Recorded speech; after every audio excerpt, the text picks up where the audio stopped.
Welcome back, you night owls. Tonight we drift into the labyrinth of palaces, portraits and pedigrees, where gilded frames hide tangled roots and crowns perch uneasily on heads shaped by centuries of choices. You're not here just to hear about kings and queens glittering in gold. You're here to wander into their family tree, where branches knot back upon themselves and blossoms sometimes look a little wilted. Imagine standing in a vast candlelit hall, frescoes above you shimmering in the half-light while courtiers bow and whisper. Behind those whispers lies a secret arithmetic. Marriages meant to consolidate power also condense bloodlines, until they resembled loops more than ladders.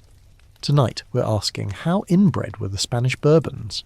And spoiler alert, you probably won't survive this dynasty's family reunion without a headache or two.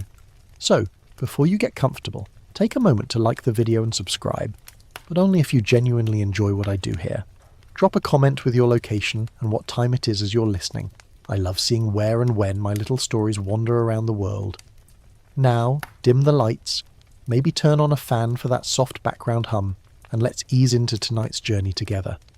You start with the Bourbon name itself, and at first it glitters with French refinement. Think of Louis XIV's Versailles, where mirrors stretch to infinity, and courtiers perfected the art of bowing just so. The Bourbons were proud of their royal blood, and why wouldn't they be? Power radiated through their veins, but royal blood had an inconvenient tendency. Rulers believed it too precious to share with outsiders. Like a bottle of rare vintage wine, it was uncorked only within the family, generation after generation.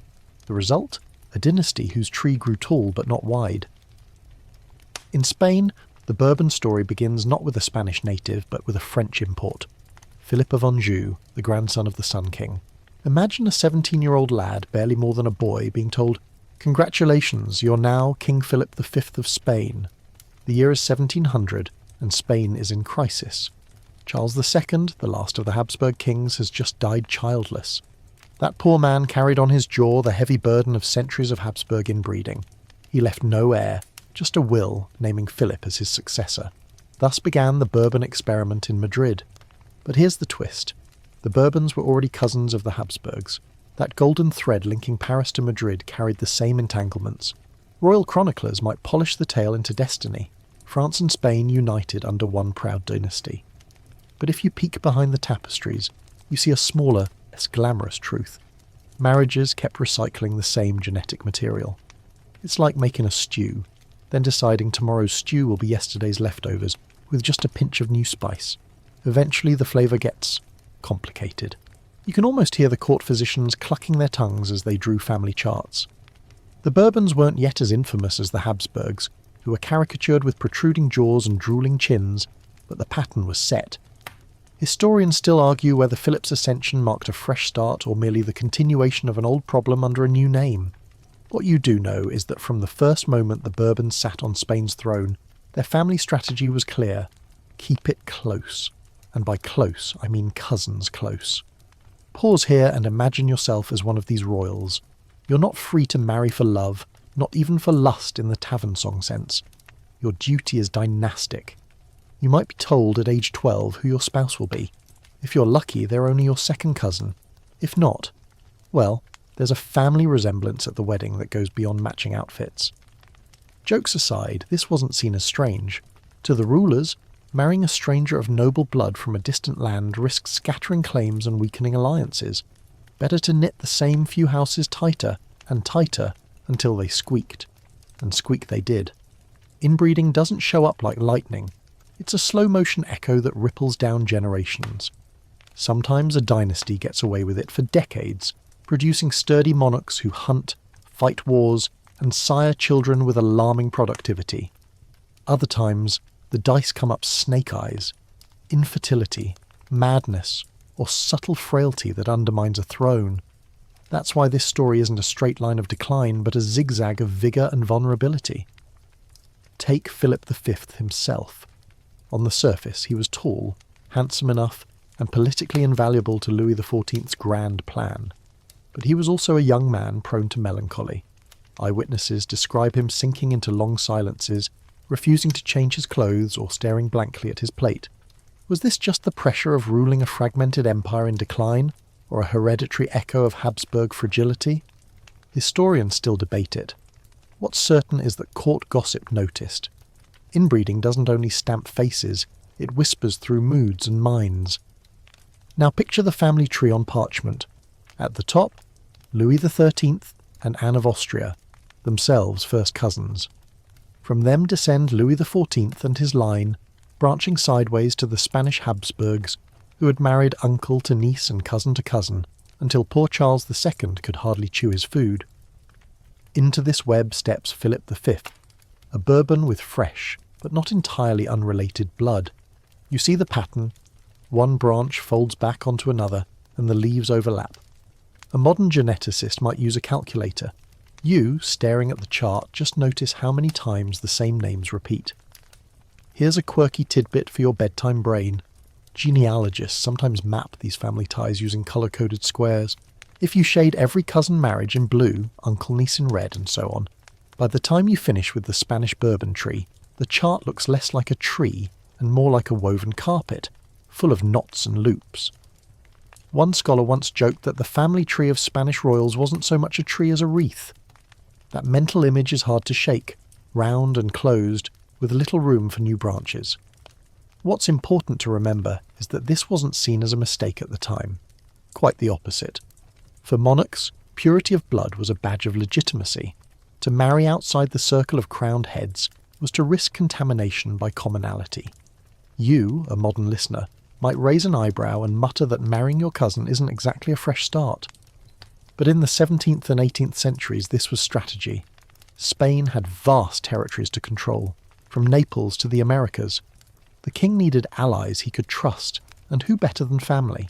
Of course, trust and love are not the same. Many of these arranged unions were frostier than a Madrid morning in December.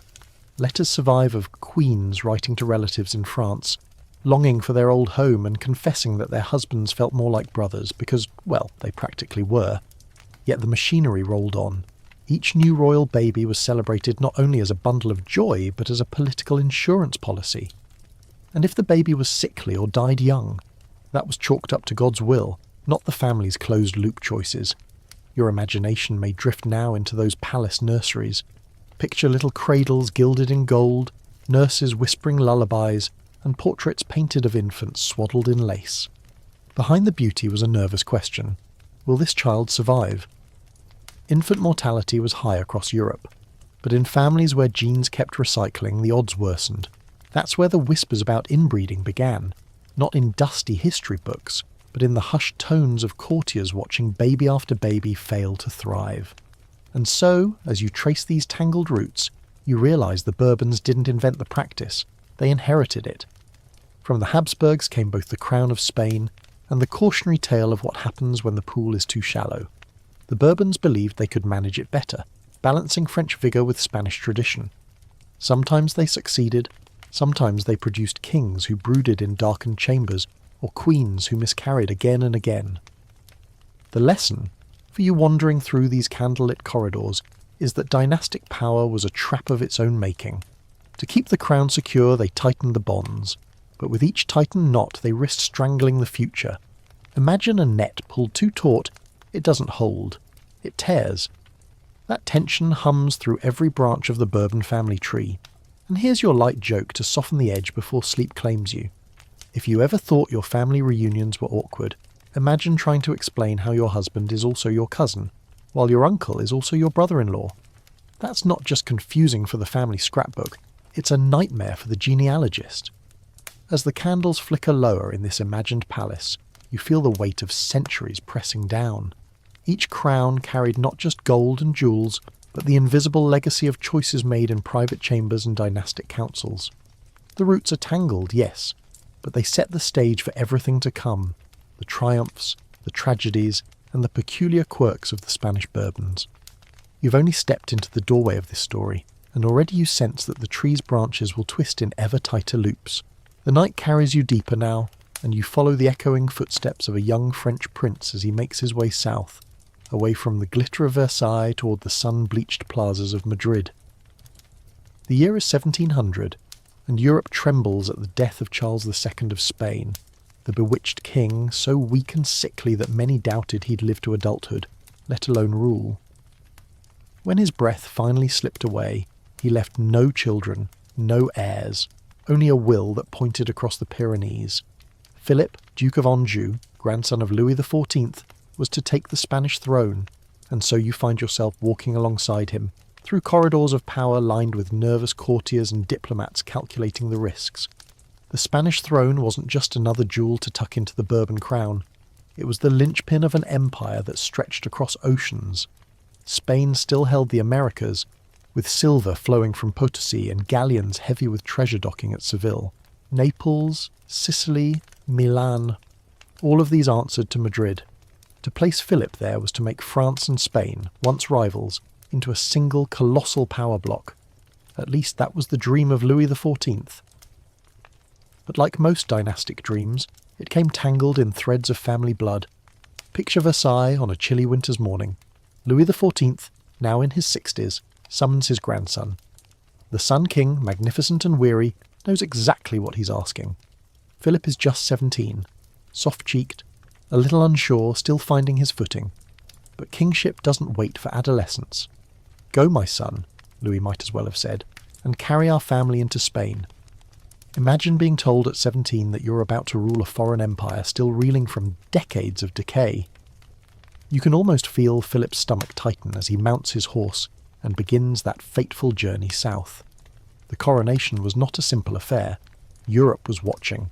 The Austrian Habsburgs, cousins of the Spanish branch, believed they had just as much right to the throne. England and the Dutch Republic feared that uniting France and Spain under one dynasty would unbalance the continent.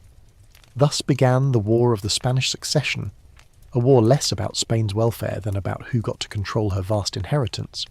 But you, wandering in this narrative, focus not on the cannon fire but on the quieter detail, Philip's bloodline. Philip of Anjou wasn't a stranger to Spain. His grandmother, Maria Theresa of Spain, had been Louis XIV's wife, and Maria Theresa was herself the daughter of Philip IV of Spain, a Habsburg who had married his niece, Mariana of Austria. So the Bourbon boy stepping onto Spanish soil carried not only Bourbon blood but a heavy measure of Habsburg inheritance. The tangled root system reached across the Pyrenees, looping back upon itself. Historians still argue whether Philip's accession brought genetic relief or simply extended the same closed circle. In Madrid, the welcome was cautious. The Spanish people had long grown used to Habsburg faces, with their famous elongated jaws and brooding eyes. The Bourbon newcomer seemed fresher, his features less marked by generations of close-kin unions. Yet suspicion lingered. Was this boy a true Spaniard, or just a French puppet? Language itself became a barrier.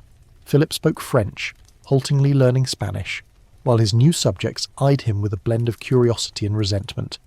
You sense the tension of a kingdom that wanted stability, but feared surrendering its identity. Now imagine the royal marriage markets of Europe, bustling not with stalls but with treaties and portraits. Philip would need a queen, and not just any queen, a queen chosen to balance alliances and reinforce dynastic threads. His first wife became Maria Luisa of Savoy, a girl of just 13, plucked from Italy and thrust into the Spanish court. Picture them together, Philip 17, Maria Luisa 13, both barely teenagers, playing at adulthood in palaces heavy with expectation. Courtiers whispered about their youth, but politics overrode biology. The match strengthened ties between France, Spain and Savoy.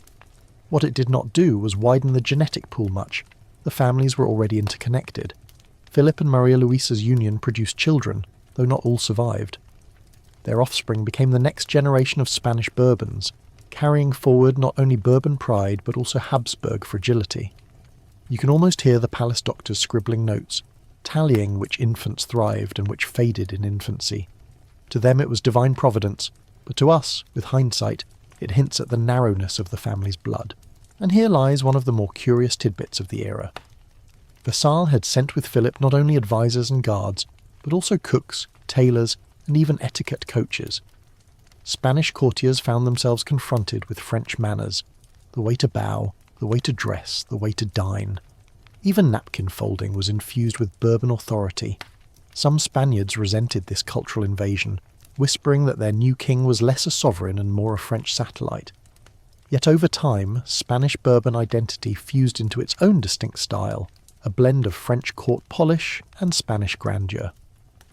You drift through the Madrid palace corridors, noting how the Habsburg gloom still lingered in the architecture. The old Alcazar, dark and brooding, seemed ill-suited for the lively dances of the French court. Philip's reign would eventually see the construction of the royal palace of Madrid, modelled more after Versailles, light and symmetrical. This wasn't just architecture, it was identity. The Bourbons wanted Spain to look less medieval and more modern, less Habsburg and more Bourbon. But in blood they carried both legacies. Philip's reign was long, nearly half a century, though interrupted by bouts of depression so severe he sometimes abdicated temporarily in favour of his son. Imagine a king who, at times, refused to get out of bed, muttering prayers, wrapped in blankets, unable to face his council. Was this the strain of empire, or was it the echo of inbred fragility? Historians still argue whether his mental illness was hereditary or circumstantial. What's clear is that the dynasty he founded would be haunted by similar shadows in later generations. And while you're considering shadows, let's lighten the mood with a little aside. One courtier joked that Philip's obsession with his religious duties was so intense that if saints had been available as spouses, he would have married one. That joke, whispered in salons, reveals how the king's piety verged on compulsion, a trait some modern scholars link to obsessive tendencies, themselves potentially amplified by hereditary factors. By marrying Maria Luisa of Savoy, and later Elizabeth Farnese of Parma, after Maria Luisa's early death, Philip wove Spain ever more tightly into Italy and France. But again, these weren't fresh branches on the tree, they were neighbouring twigs. Elizabeth Farnese, though politically formidable, was also closely tied into the same European dynastic networks. Each marriage reinforced the wreath rather than breaking it. From France to Madrid, the Bourbon passage wasn't a clean break, but a continuation of the old dynastic dance. The names changed, the palaces gleamed differently, but the fundamental strategy stayed the same. Marry close, rule tighter, keep crowns within reach of cousins and nephews. You see now that Philip's accession wasn't just a political manoeuvre, it was a genetic gamble. The Bourbons carried the prestige of Versailles into Spain, but also the risks of dynastic inbreeding inherited from the Habsburgs they replaced. As the section closes, you picture Philip V standing on a balcony in Madrid, looking out over his new kingdom. Behind him stretches the glittering lineage of France, before him the sprawling empire of Spain. He is young, uncertain, yet weighted with the blood of two powerful houses entwined. And though he could not know it, his descendants would ride that tangled heritage through triumphs, scandals and collapses for centuries to come. You drift further down the candlelit corridors of dynastic strategy, and tonight you arrive at the wedding halls where royal cousins whisper vows. The music is sweet, the incense thick, the jewels dazzling, but behind the spectacle lies a stubborn truth.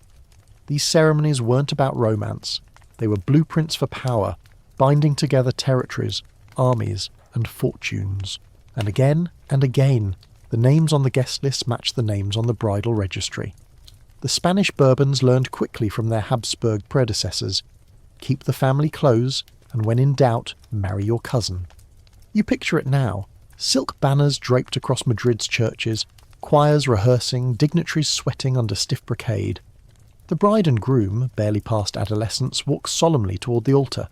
Everyone watching knows the match is political. The crown isn't securing affection, it's securing legitimacy. Cousins are convenient, they carry the same dynastic blood and claim to the same traditions. In the mind of a royal counsellor, that keeps the line pure and the empire safe. To your modern ear, it sounds like a recipe for awkward family reunions, but in the 18th century it was just another Tuesday. Let's trace a few of these cousinly entanglements. Philip V's children and grandchildren became pawns on this marital chessboard. His son Ferdinand VI, for example, married Barbara of Portugal. Not a cousin in the strict first cousin sense, but Barbara was close kin nonetheless. The dynasties of Spain and Portugal had been intertwining for generations, and their branches overlapped like ivy on an old wall. Barbara herself was a granddaughter of Charles II of Spain's sister. By the time Ferdinand placed the crown on her head, they were sharing more than just vows. They were sharing genetic echoes of the Habsburg legacy. Then there was Charles III, Philip's son by Elizabeth Farnese. Before Charles ascended the Spanish throne, he ruled in Naples and Sicily. His marriage to Maria Amalia of Saxony seems, on the surface, like a breath of fresh air. Saxony lay far to the northeast, a German duchy rather than a Bourbon neighbour. But look deeper and you find connections. Maria Amalia's lineage traced back into the Habsburg network, and her kin overlapped with other Catholic dynasties. It wasn't a radical break, it was a polite sidestep.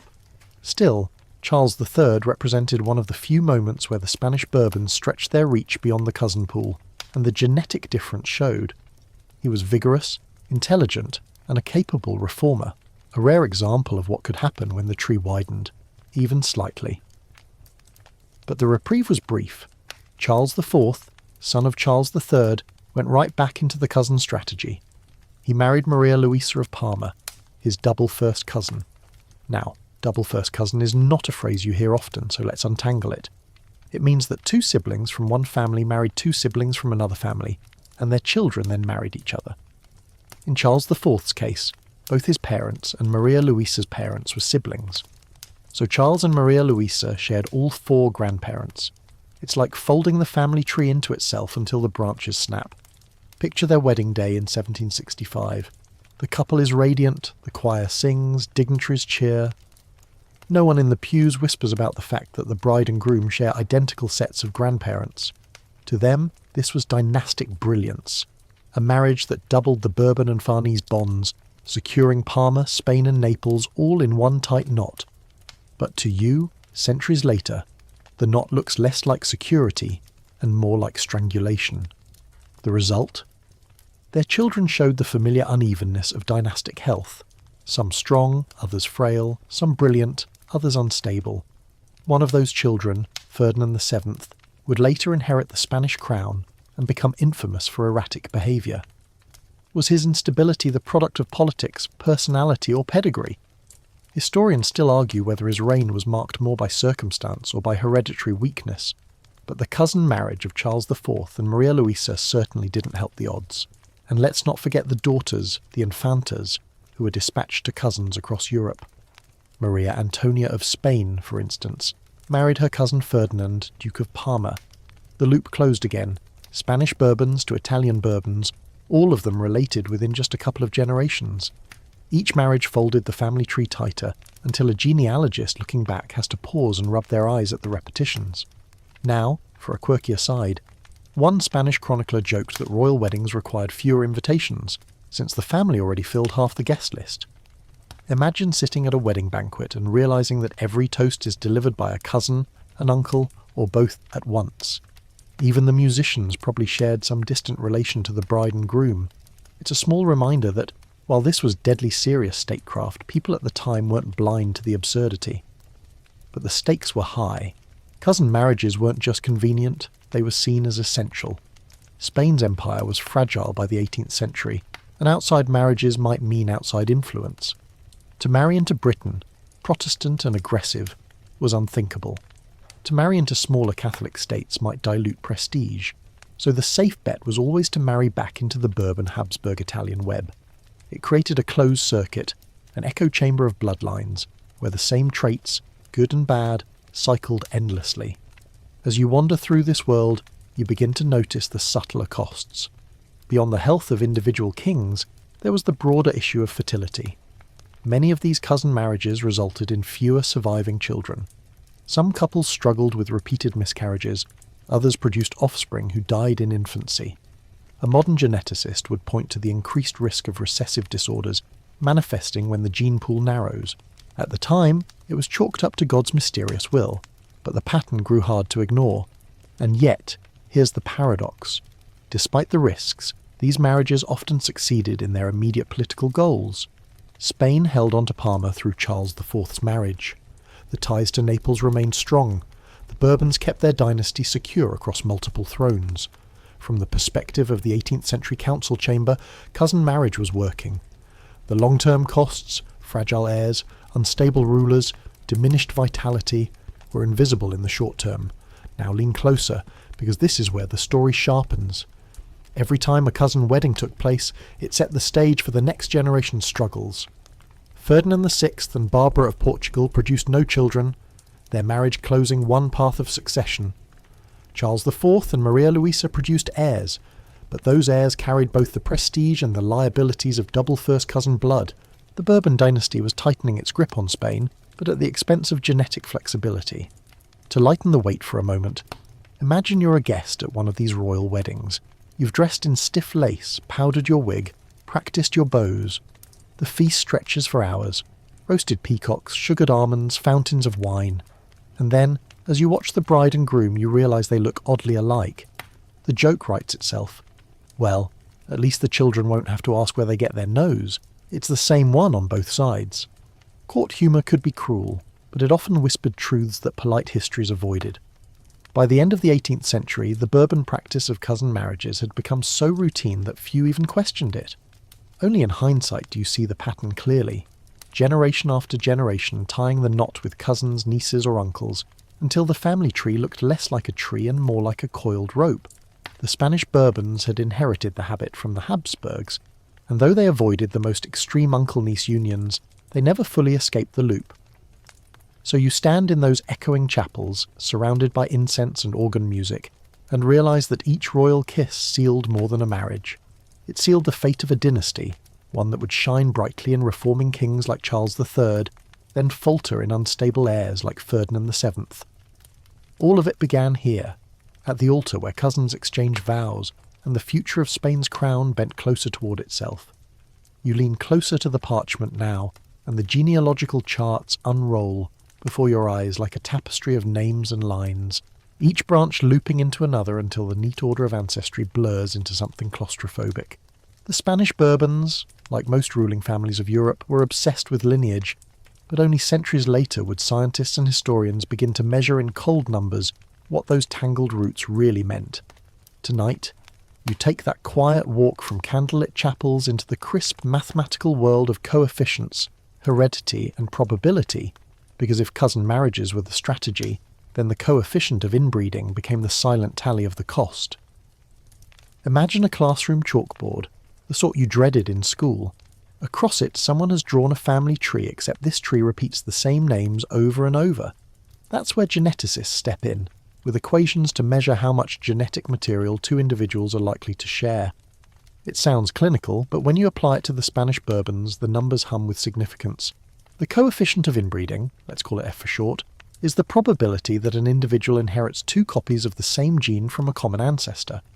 In everyday families, the value is essentially zero.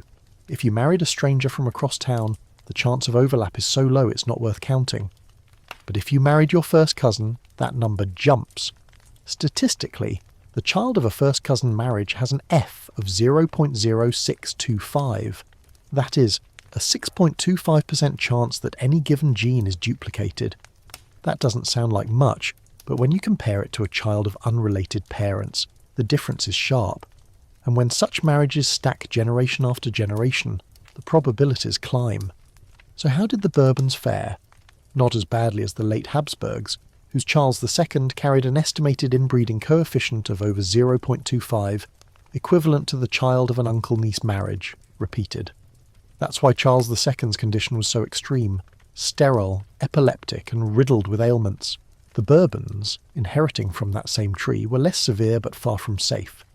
Studies suggest that by the 18th century, the average Spanish Bourbon prince or princess carried coefficients between 0.10 and 0.20, meaning their genetic risk was similar to that of children born from repeated cousin or double cousin unions. You pause here to let that settle.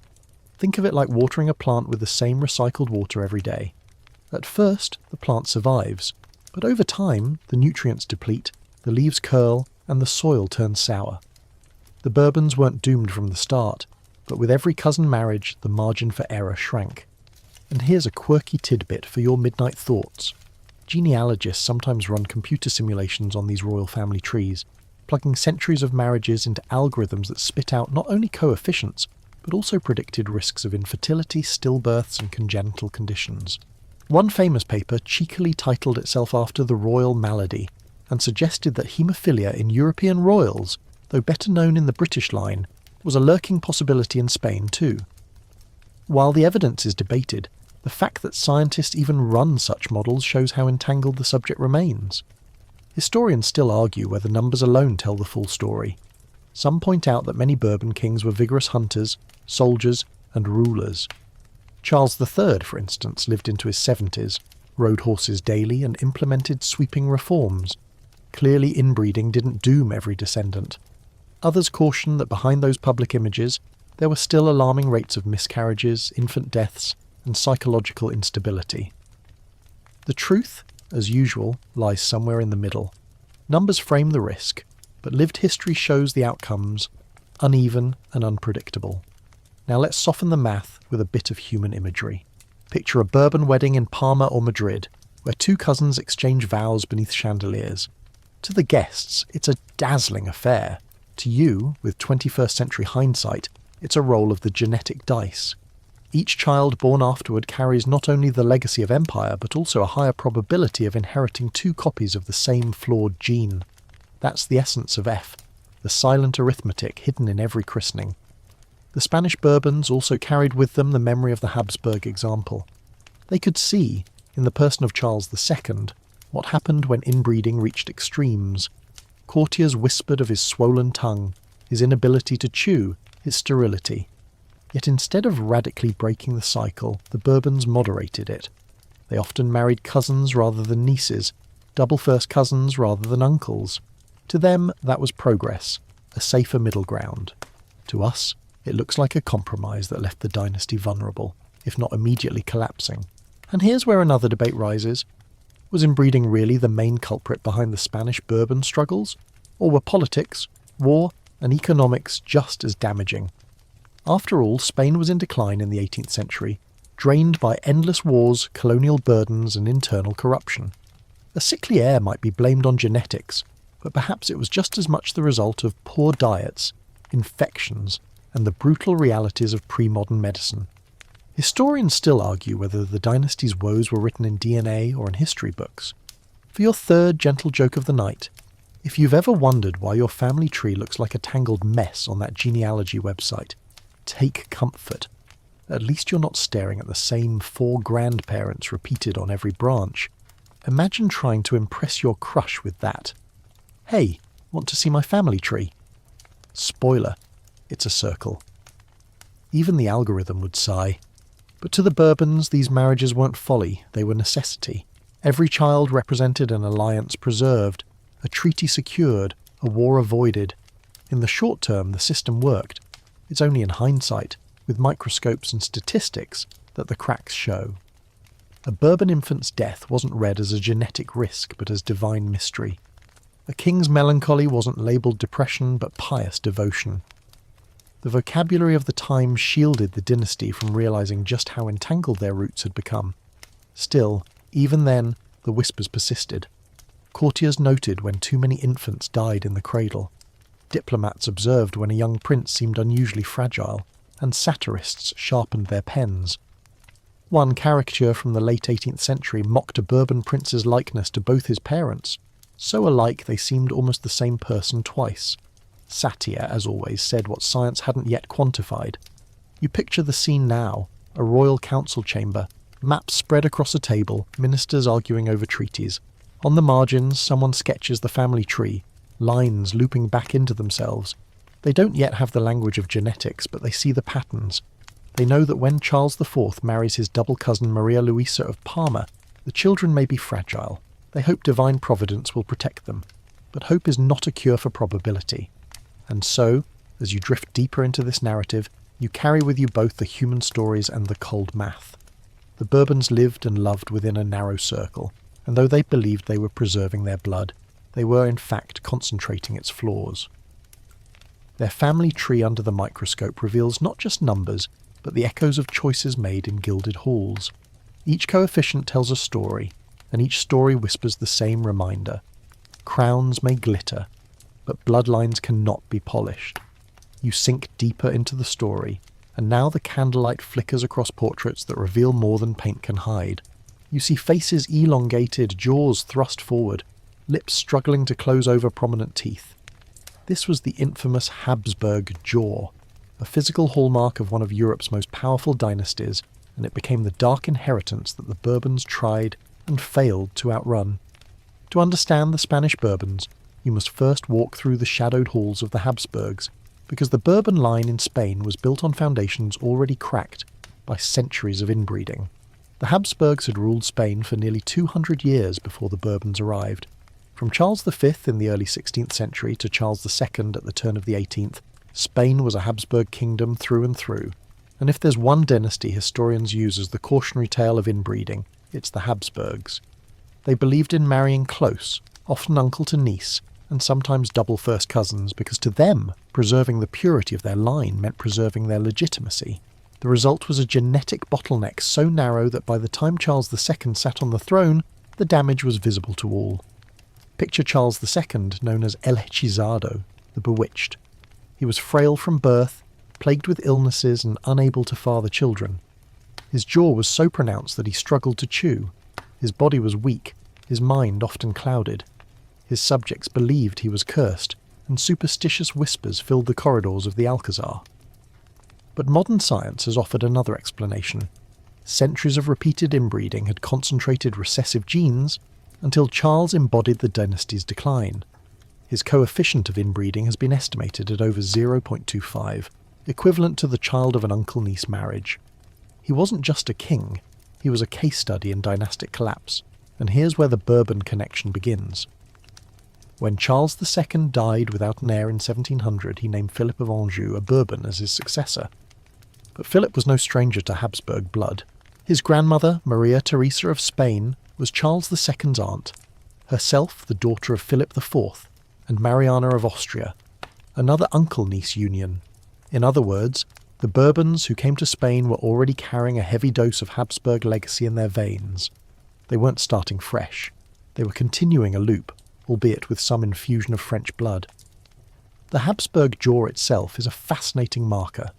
Modern orthodontists and geneticists have studied portraits of Habsburg rulers, measuring angles of jaws and proportions of faces. They found that the trait was more than just coincidence. It was a hereditary condition known as mandibular prognathism, exacerbated by the concentration of shared genes. The severity increased over generations, peaking with Charles II. Quirky tidbit. Some researchers actually use software to analyse old oil paintings, treating them like medical photographs, and confirmed that the portraits weren't exaggerations. The artists had painted what they saw. When Philip V arrived in Spain as the first Bourbon king, his face looked markedly different. He didn't have the jutting jaw of Charles II. To the Spanish people, that was almost a relief, a sign of change. Yet behind his more balanced features lurked the reality that Habsburg blood was still very present in his genome. The Spanish Bourbons would never entirely escape that inheritance. It would manifest not always in visible jaws, but in subtle ways: fragile health, psychological instability, and high rates of infertility. Historians still argue whether the Habsburg traits were truly genetic curses, or whether later Bourbons simply inherited the burden of perception, that any weakness looked like proof of inbreeding. You imagine the whispered conversations of the time, courtiers comparing Philip V's visage to his Habsburg predecessor, sighing with relief at the more proportioned profile, doctors noting, however quietly, that his melancholy and obsessive piety bore echoes of Charles II's otherworldly strangeness. The jaw might have disappeared from portraits, but the dynastic risks had not vanished with it. Consider how heavily the Habsburg legacy weighed on the Bourbons. They inherited not only Spain's crown, but also Spain's reputation as a kingdom plagued by decline. The Habsburg era had been glorious in its early centuries. Spain had ruled the world under Charles V and Philip II. But by the 17th century, the empire was faltering. Wars drained its coffers, silver shipments from the Americas dwindled, and court life became more rigid and ceremonial. By the time Charles II died, Spain was seen as a withered giant, exhausted and decadent. For Philip V and his successors, the challenge was not only political, but biological. Could the new dynasty appear vigorous enough to erase the memory of Habsburg decline? Here's your gentle joke to keep the mood light. If modern dating apps had been available back then, the Habsburgs would have ignored the expand your search radius option entirely. They would have swiped right on their own cousins every time, and the algorithm would have been like, really? Again? The truth is, the Spanish Bourbons were trying to strike a balance.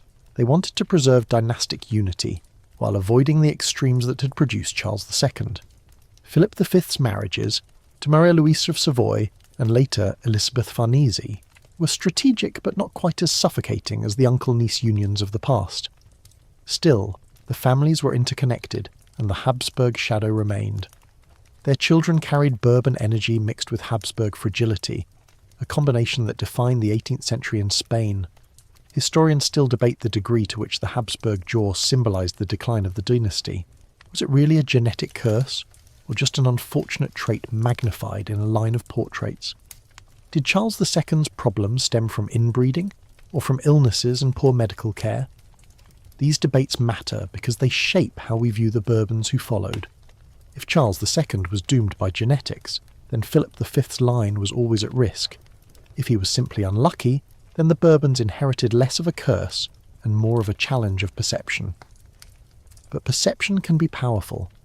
The image of the Habsburg jaw haunted European courts. Even as the Bourbons established themselves in Spain, observers watched carefully for signs of physical or mental weakness.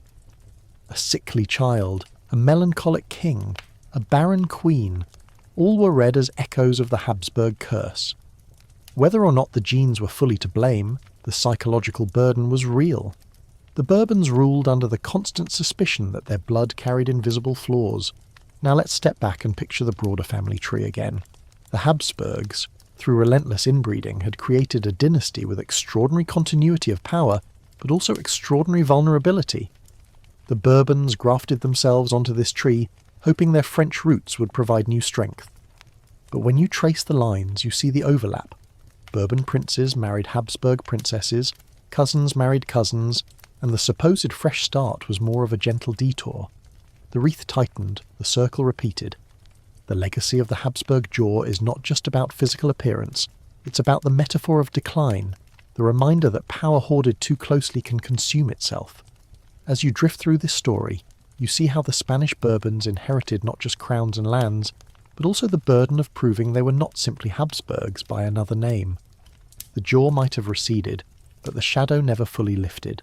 And as the candles burn low in this imagined palace, you realise that every portrait you've passed, every king, queen, and infant, is both a person and a data point in a centuries-long experiment with inbreeding.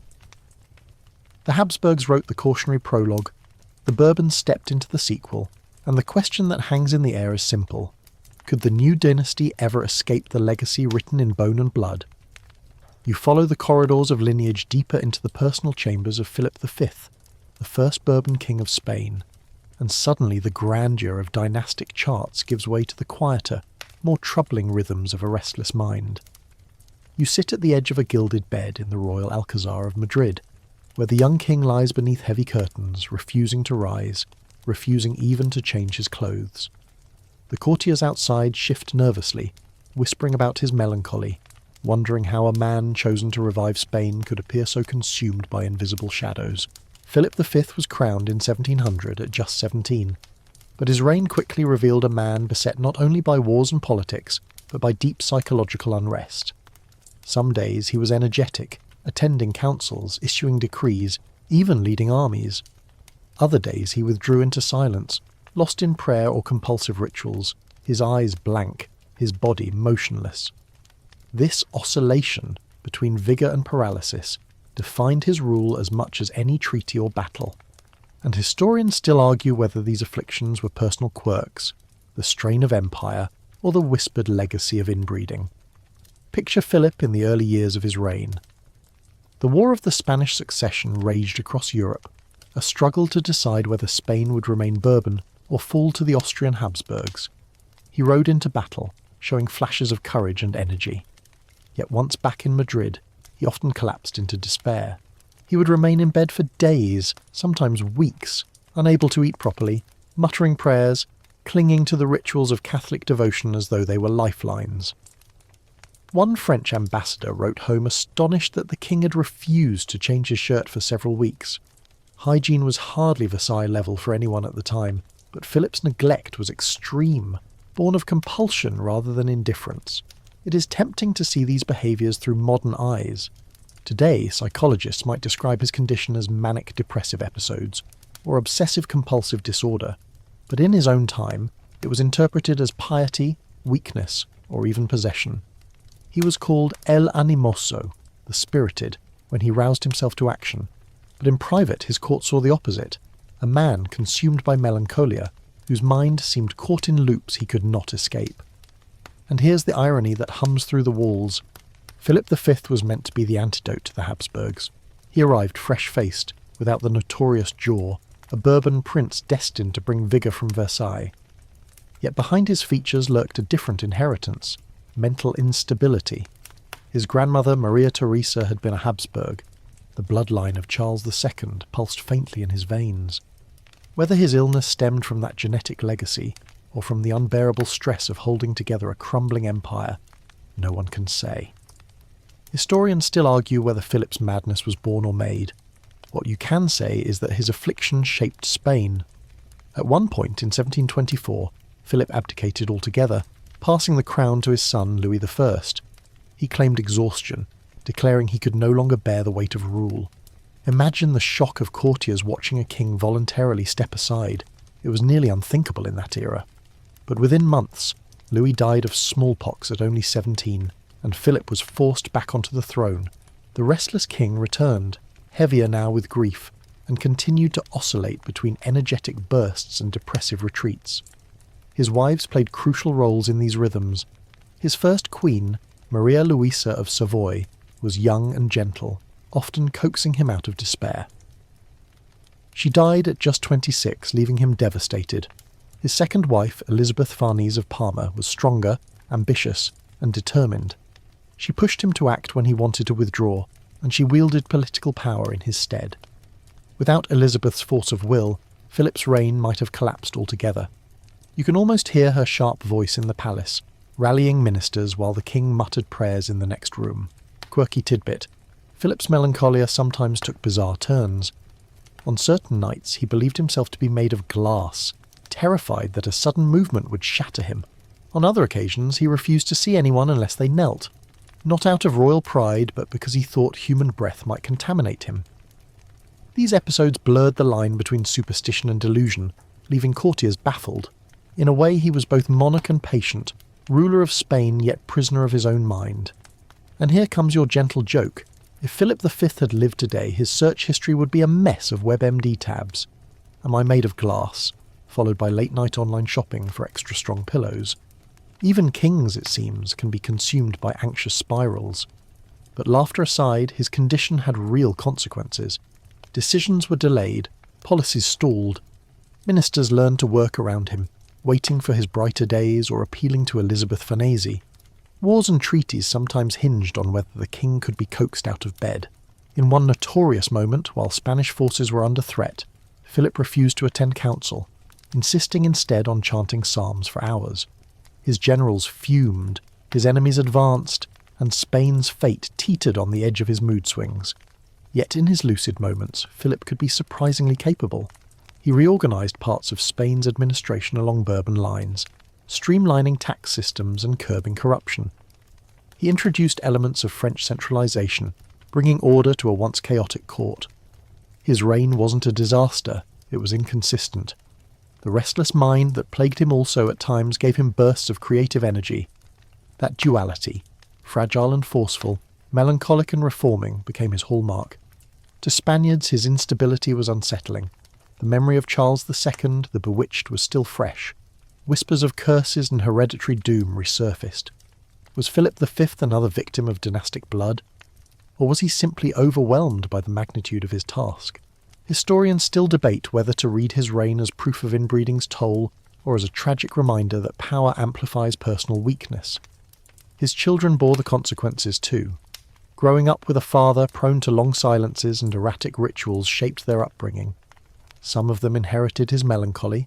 Others, like Charles III, seemed to carry a sturdier constitution, perhaps saved by the infusion of Elizabeth Farnese's Italian blood.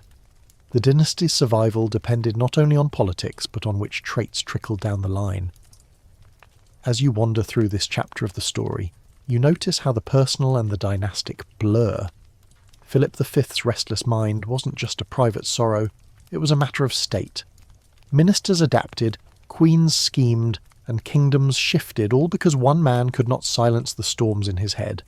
It's a reminder that crowns may gleam, but beneath them are still human skulls, fragile and fallible. And as the candles burn lower, you picture Philip V in his chamber again, clutching a rosary, his lips moving in endless prayer. Outside, Spain's empire strained under the weight of war and debt. Inside, the king's mind looped restlessly, caught between faith and fear.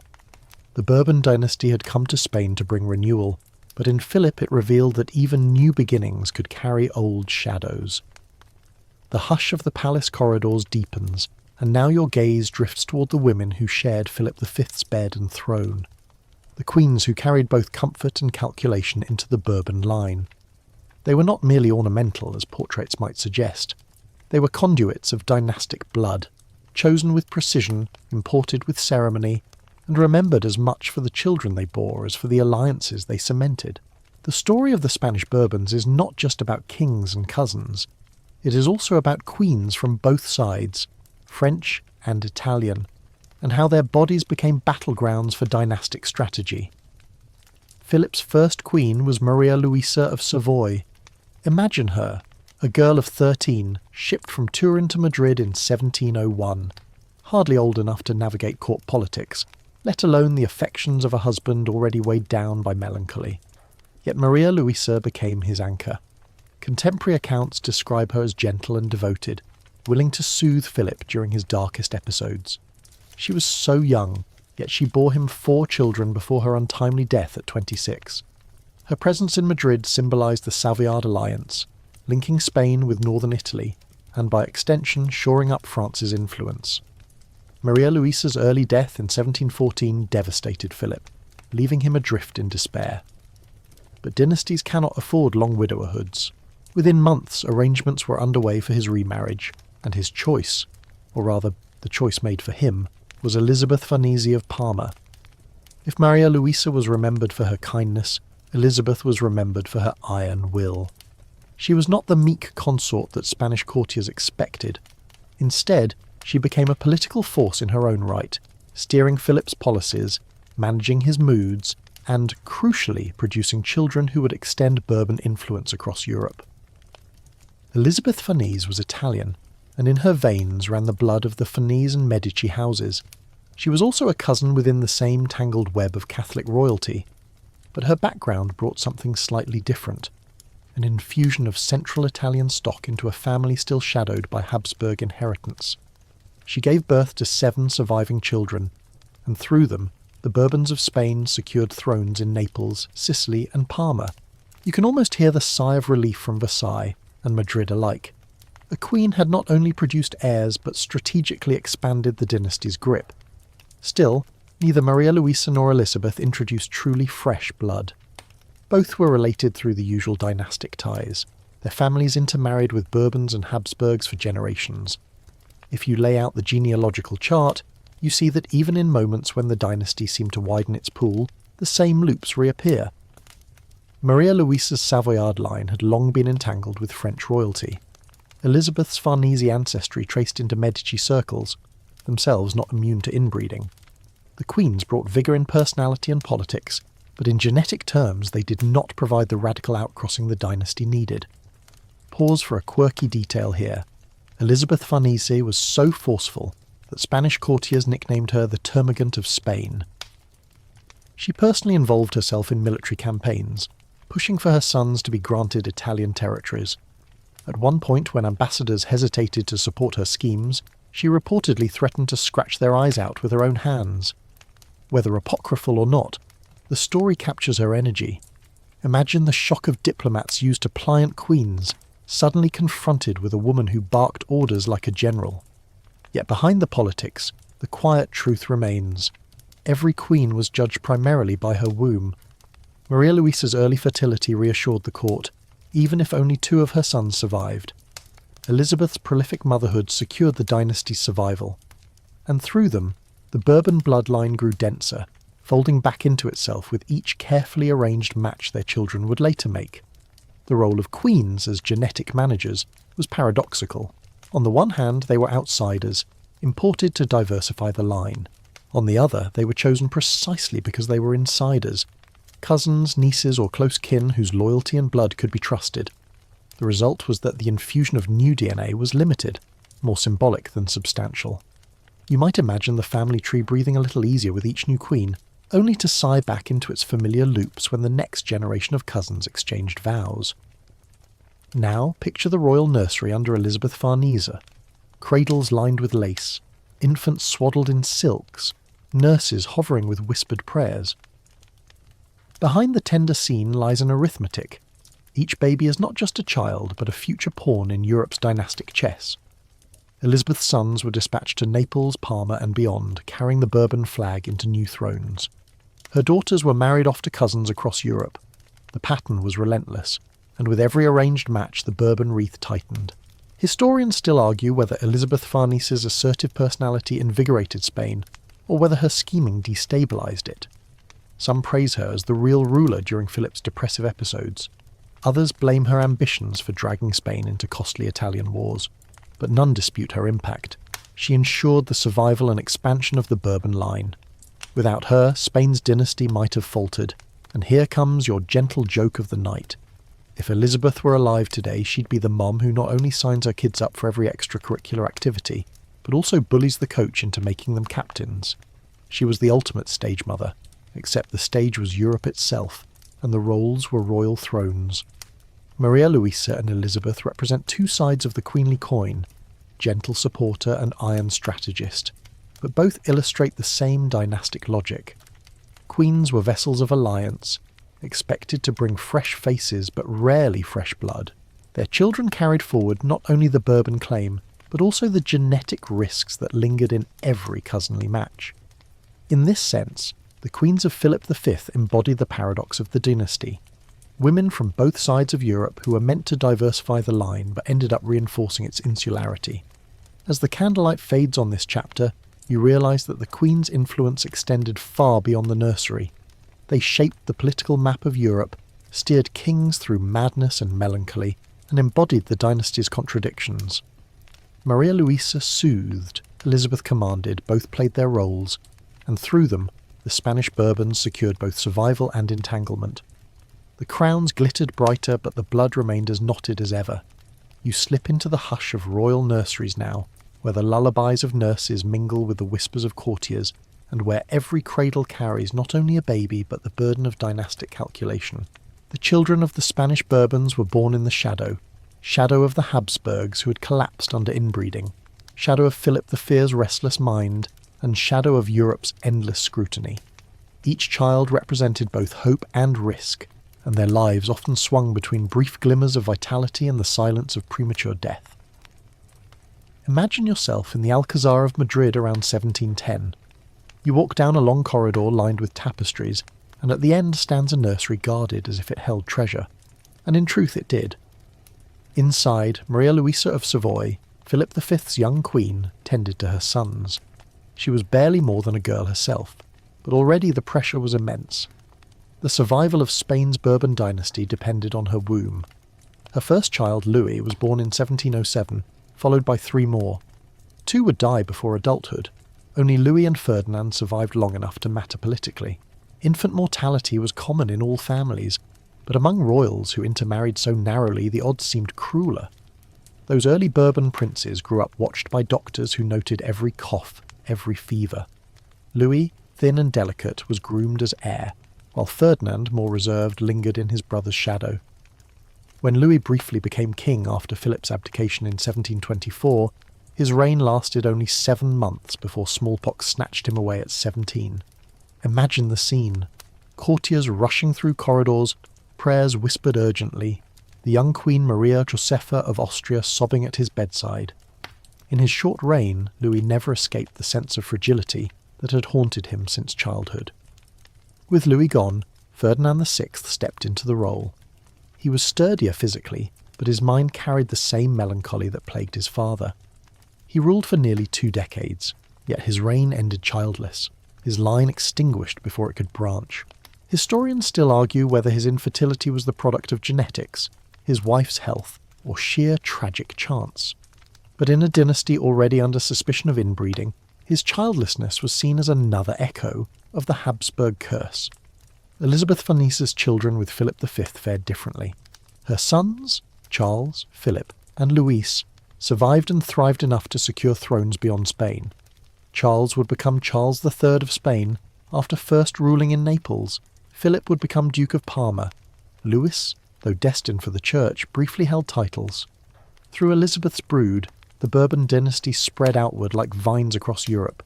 Yet even here, the shadows lingered. Not every child was vigorous, not every marriage fruitful.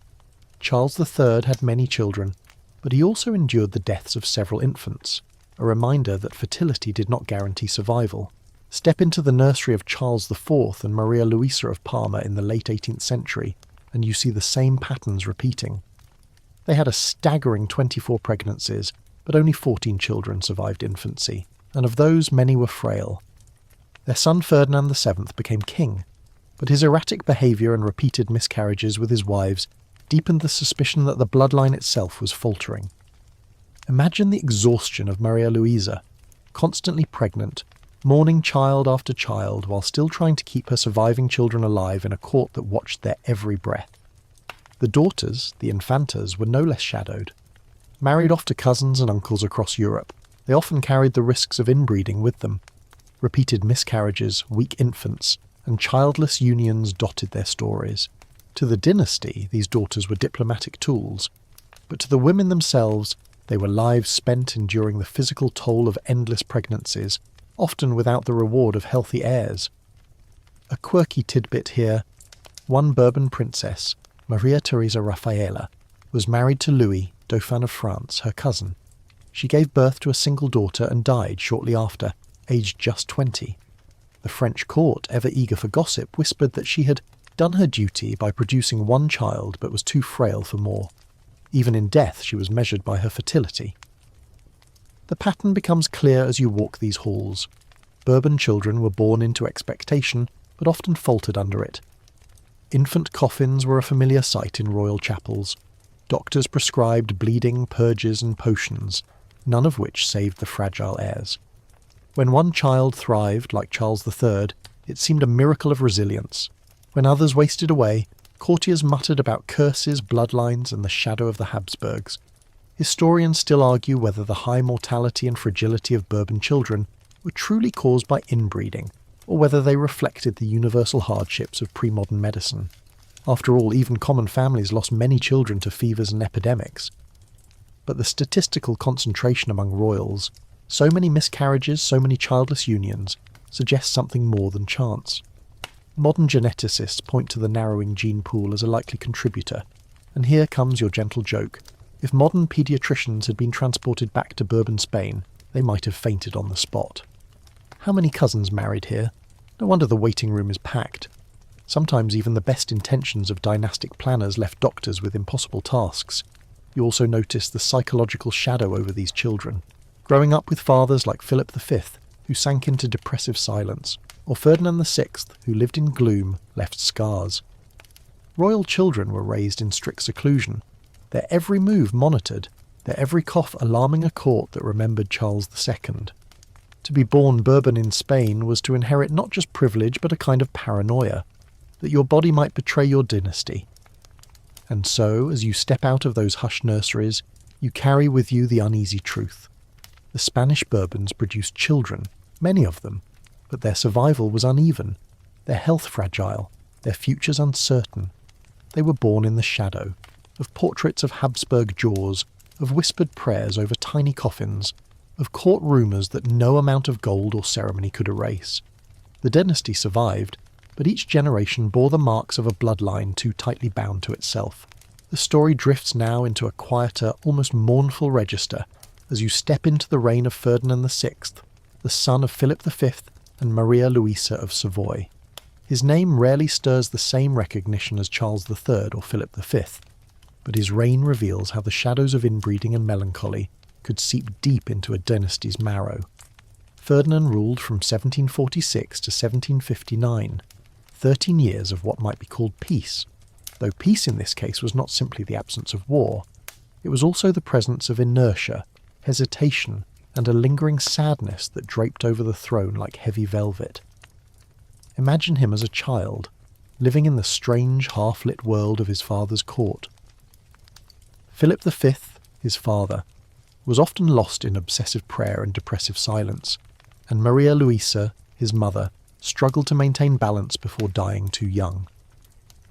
Ferdinand grew up watching a father who sometimes abdicated responsibility entirely, who alternated between bursts of energy and long retreats into bed.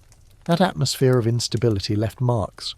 By the time Ferdinand inherited the crown, he was cautious to the point of paralysis, preferring quiet routines and avoiding decisions that might stir turmoil. Ferdinand's marriage to Barbara of Portugal was typical of dynastic strategy. Unite Spain and Portugal, keep the Iberian crowns aligned, and reinforce the web of Catholic alliances.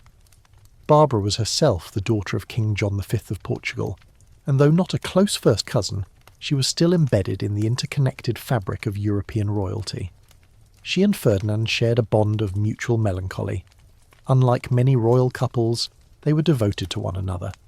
So much so that Ferdinand was inconsolable after her death. But in terms of dynastic duty, their marriage was a failure. They produced no children.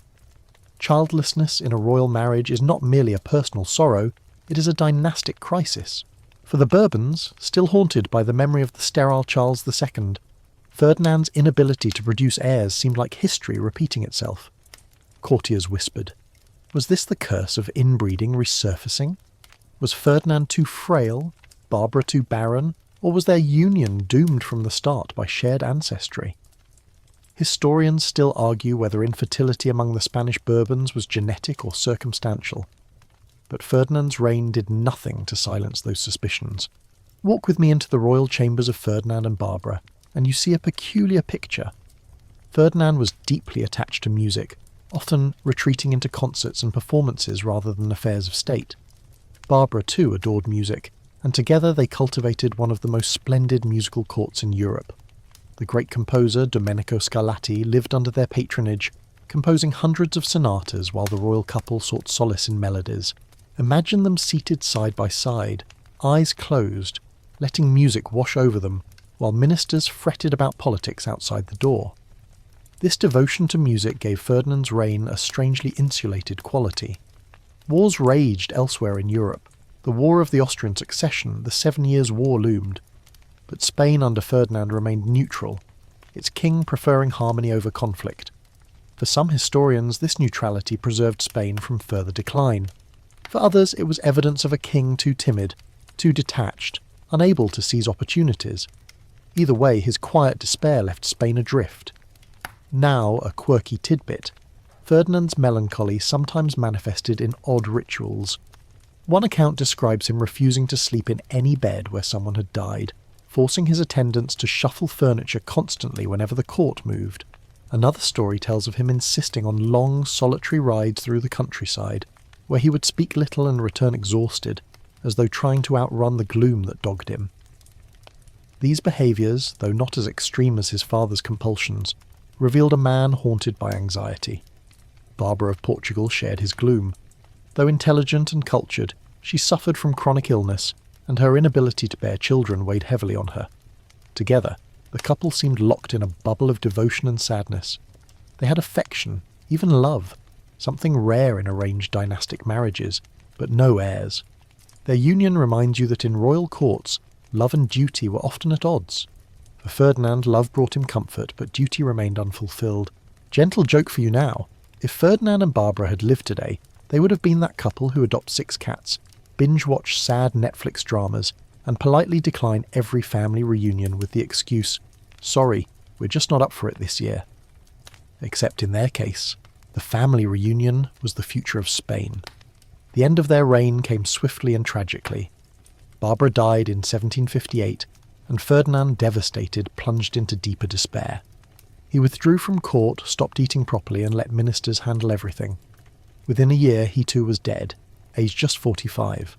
Their joint burial at the convent of the Salesas Reales in Madrid became a monument to their affection, a love story carved in marble, but also a reminder of a dynasty weakened by infertility and melancholy. With Ferdinand's death, the crown passed to his half-brother Charles III, the son of Philip V and Elizabeth Farnese. The succession skipped not because of intrigue, but because there were simply no heirs. Spain had once again confronted the spectre of extinction, just as it had with Charles II. And though Charles III brought a gust of vigour from Naples, the legacy of Ferdinand VI's quiet despair lingered as a cautionary tale. Historians still argue whether Ferdinand's childlessness was a genetic echo of Bourbon-Habsburg inbreeding, or merely an unhappy accident of biology. What's certain is that his reign underscored the fragility of dynastic survival. Even in an age of empire where Spain still held vast colonies, the entire future of the crown could rest on the fragile bodies of two melancholy royals and their failure to produce a single heir. As you leave Ferdinand's dimly lit court, you carry with you a sense of stillness, of wasted potential, of a king who sought peace but found paralysis. His reign is remembered not for wars or reforms, but for music, melancholy and childlessness. And in the greater tapestry of the Spanish Bourbons, Ferdinand VI embodies the shadow side of cousin marriages and dynastic entanglement. A king who lived and died quietly, leaving behind no heirs, only echoes of Scarlatti's sonatas drifting through the palace corridors. Out of the gloom of Ferdinand VI's childless court, you step into brighter halls, filled with the brisk air of Naples and the scent of lemon groves. The next king, Charles III, seemed to stride into Spain like a breath of fresh air, a ruler forged not in the suffocating chambers of Madrid, but in the bustling streets of Italian cities. His story illustrates one of the great paradoxes of the Spanish Bourbons. When the dynasty widened its gene pool even slightly, it found resilience, vigour, and a leader who looked more like a reformer than a relic of Habsburg decline. Charles was the son of Philip V and Elizabeth Farnese, and while that placed him firmly within the Bourbon-Habsburg web, his upbringing was different. Born in 1716, he grew up in Parma and later ruled in Naples and Sicily. From the start, he was immersed in Italian culture, rather than the gloomy atmosphere of his father's court. You imagine him as a youth wandering Naples, seeing street markets, naval ports, and churches alive with southern vibrancy. This environment shaped him into a practical, energetic, and observant ruler, qualities Spain had sorely missed during the melancholic reigns of Philip and Ferdinand. When Ferdinand VI died without heirs in 1759, Charles ascended the Spanish throne. By then he was 43 years old, seasoned by decades of ruling abroad. Unlike his predecessors, he had already proven himself capable of governance. Naples under his watch had been revitalised, roads improved, taxes streamlined, and public works launched. He brought with him not just Italian advisors and habits, but also the broader perspective of someone who had lived outside the suffocating cousin marriage circle of Madrid's court. And here lies the dynastic twist. Charles's marriage to Maria Amalia of Saxony was one of the healthier unions in Bourbon history. She was from a German princely family, distant enough to provide some much-needed genetic diversity. Their marriage was affectionate and fruitful, producing 13 children, 8 of whom survived into adulthood. Compared to the fragile heirs and frequent miscarriages of previous generations, this was a veritable boom. The dynasty, for once, seemed sturdy. You can almost hear the sighs of relief in Madrid. Here was a king with heirs aplenty, children who could be married into courts across Europe, and a queen who bore them without the shadow of chronic illness. Maria Amalia herself was remembered as pious, cultured, and quietly supportive. Unlike Elizabeth Farnese, she did not dominate politics, but she provided Charles with the domestic stability he needed to govern confidently. Charles III's reign marked a striking contrast to the quiet despair of Ferdinand VI. He was decisive, pragmatic, and willing to reform. He introduced centralised administration, curbed the power of the aristocracy, reformed the tax system, and encouraged economic modernisation. In Madrid, he commissioned the construction of grand avenues, the Puerta de Alcalá, and improvements to sanitation. He banned burials inside churches, reducing disease, and promoted vaccinations, small steps that reflected a ruler unusually aware of public health for his time. If Philip V embodied restless melancholy, and Ferdinand VI embodied paralysis, Charles III embodied energy. But even in his successes, the shadows of inbreeding lurked faintly. While Charles himself was vigorous, not all his children thrived. Several died young, including his daughter Maria Josefa, who passed away at just 25, and his son Gabriel, who succumbed to smallpox. Of the surviving heirs, some displayed nervous dispositions and frailties. Charles's successor, Charles IV, would carry both the weight of reform and the return of cousin marriages. The respite of Charles III was real, but it was not permanent. Quirky tidbit. Charles III was so devoted to hunting that he sometimes interrupted councils to chase game. Ministers learned to hold meetings outdoors, walking beside him on horseback, papers flapping in the wind just to ensure state affairs continued while the king followed his passion. Picture the scene. Courtiers in powdered wigs, scribbling decrees while dodging mud from galloping hooves. It was undignified, perhaps, but effective. Charles's vigour contrasted so sharply with his predecessors that the inconvenience was tolerated gladly. Historians still argue whether Charles III was truly Spain's enlightened despot, or simply a competent administrator who benefited from timing. Some praise him as the best Bourbon king, pointing to his reforms and his ability to stabilise Spain's economy. Others note that many of his changes were superficial, leaving deep structural problems unresolved. What is certain is that his reign demonstrated what the dynasty could achieve when it stepped slightly outside the suffocating cousin loop. Now, let's pause for your gentle joke of the night. If Charles III were alive today, he'd be the dad who insists on taking family road trips in a van he packed himself, complete with maps, camping gear, and lectures about the importance of efficient highways. His obsession with order and infrastructure would make him the ultimate neighbourhood HOA president. In the dynastic story, Charles III was the outsider saviour. Raised away from Madrid's shadows, married to a queen who brought in fresher blood, and blessed with a large family, he broke the pattern of fragility, at least for a generation. His reign proved that the Bourbons were not doomed by nature alone. Circumstance, upbringing, and even small shifts in marital alliances could rejuvenate them. But the story doesn't end with him, for though Charles III brought reform and stability, his son Charles IV would lead Spain back into crisis, marrying his double cousin and entangling the line once again. The respite of Charles III, as refreshing as a Neapolitan breeze, could not hold against the dynasty's tendency to fold back into itself. His vigour was a pause, not a cure. As you leave his reign behind, you sense both relief and foreboding. Relief that Spain, for once, had a ruler who seemed to breathe life into the kingdom. Foreboding that the dynasty, still carrying the Habsburg shadow, would slip back into its old habits. The outsider saviour had shown what was possible, but the wreath of cousin vows waited just ahead. The echo of Charles III's vigorous footsteps fades, and you find yourself drifting once again into the echoing chapels where vows are whispered between cousins. It is almost ironic. After Charles III seemed to widen the dynastic circle with his Saxon queen and robust brood of children, the Spanish Bourbons slid back into the familiar comfort of cousin marriages, as though the dynasty could not resist tightening the knot around its own blood. This tendency was not mere habit. It was deliberate, guided by fear of dilution, loss of prestige, and the ancient conviction that only a crown could marry a crown. Picture the Spanish court at the end of the 18th century. Charles III had passed, leaving behind his son Charles IV. Ministers and ambassadors gathered to consider whom the young heir should marry.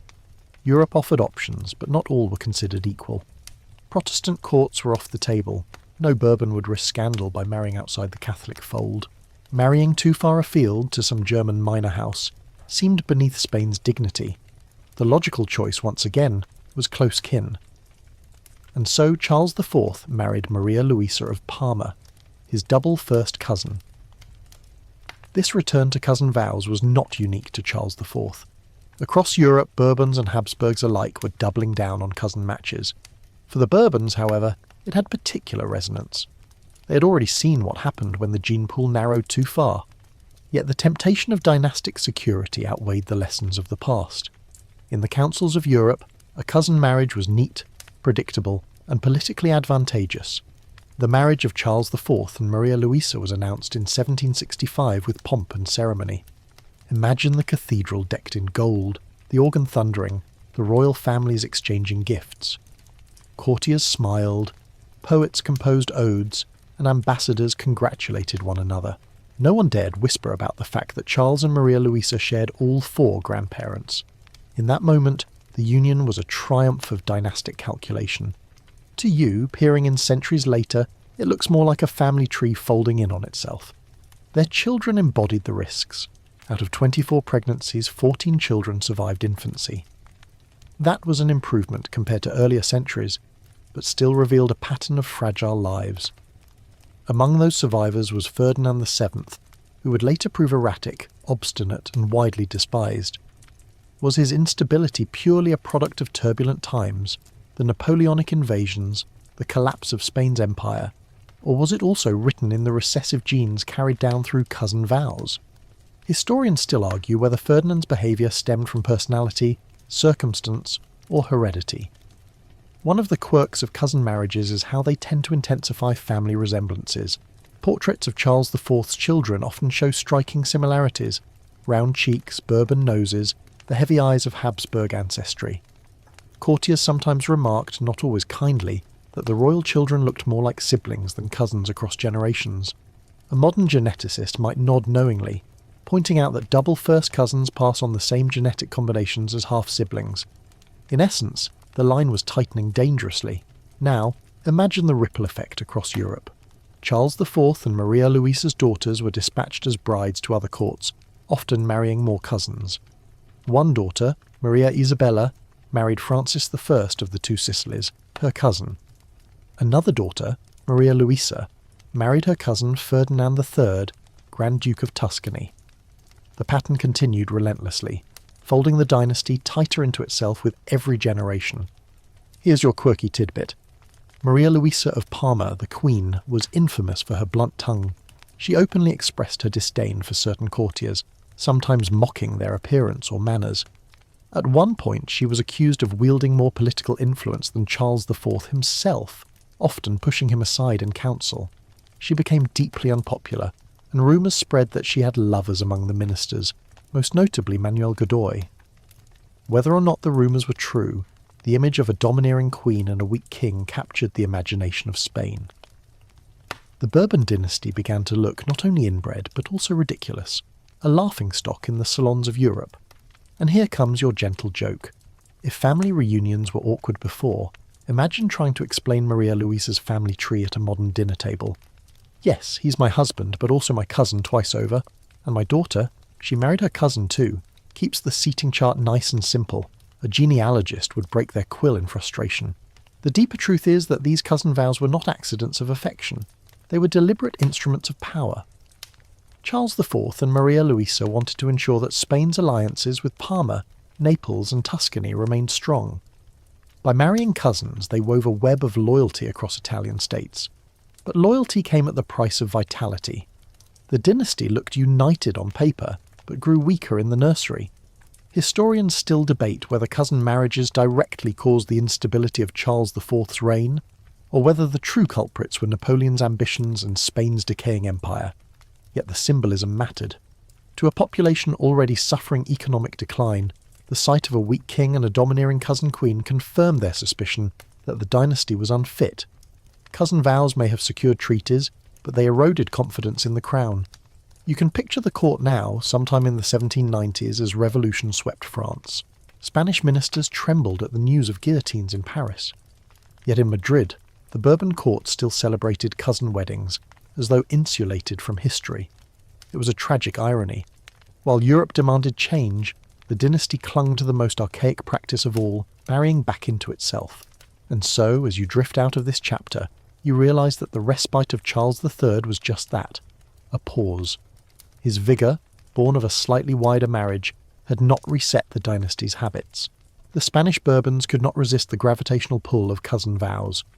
They stepped back into the loop, tightening it further, setting the stage for erratic heirs, unpopular queens, and a monarchy increasingly viewed as fragile in both body and soul.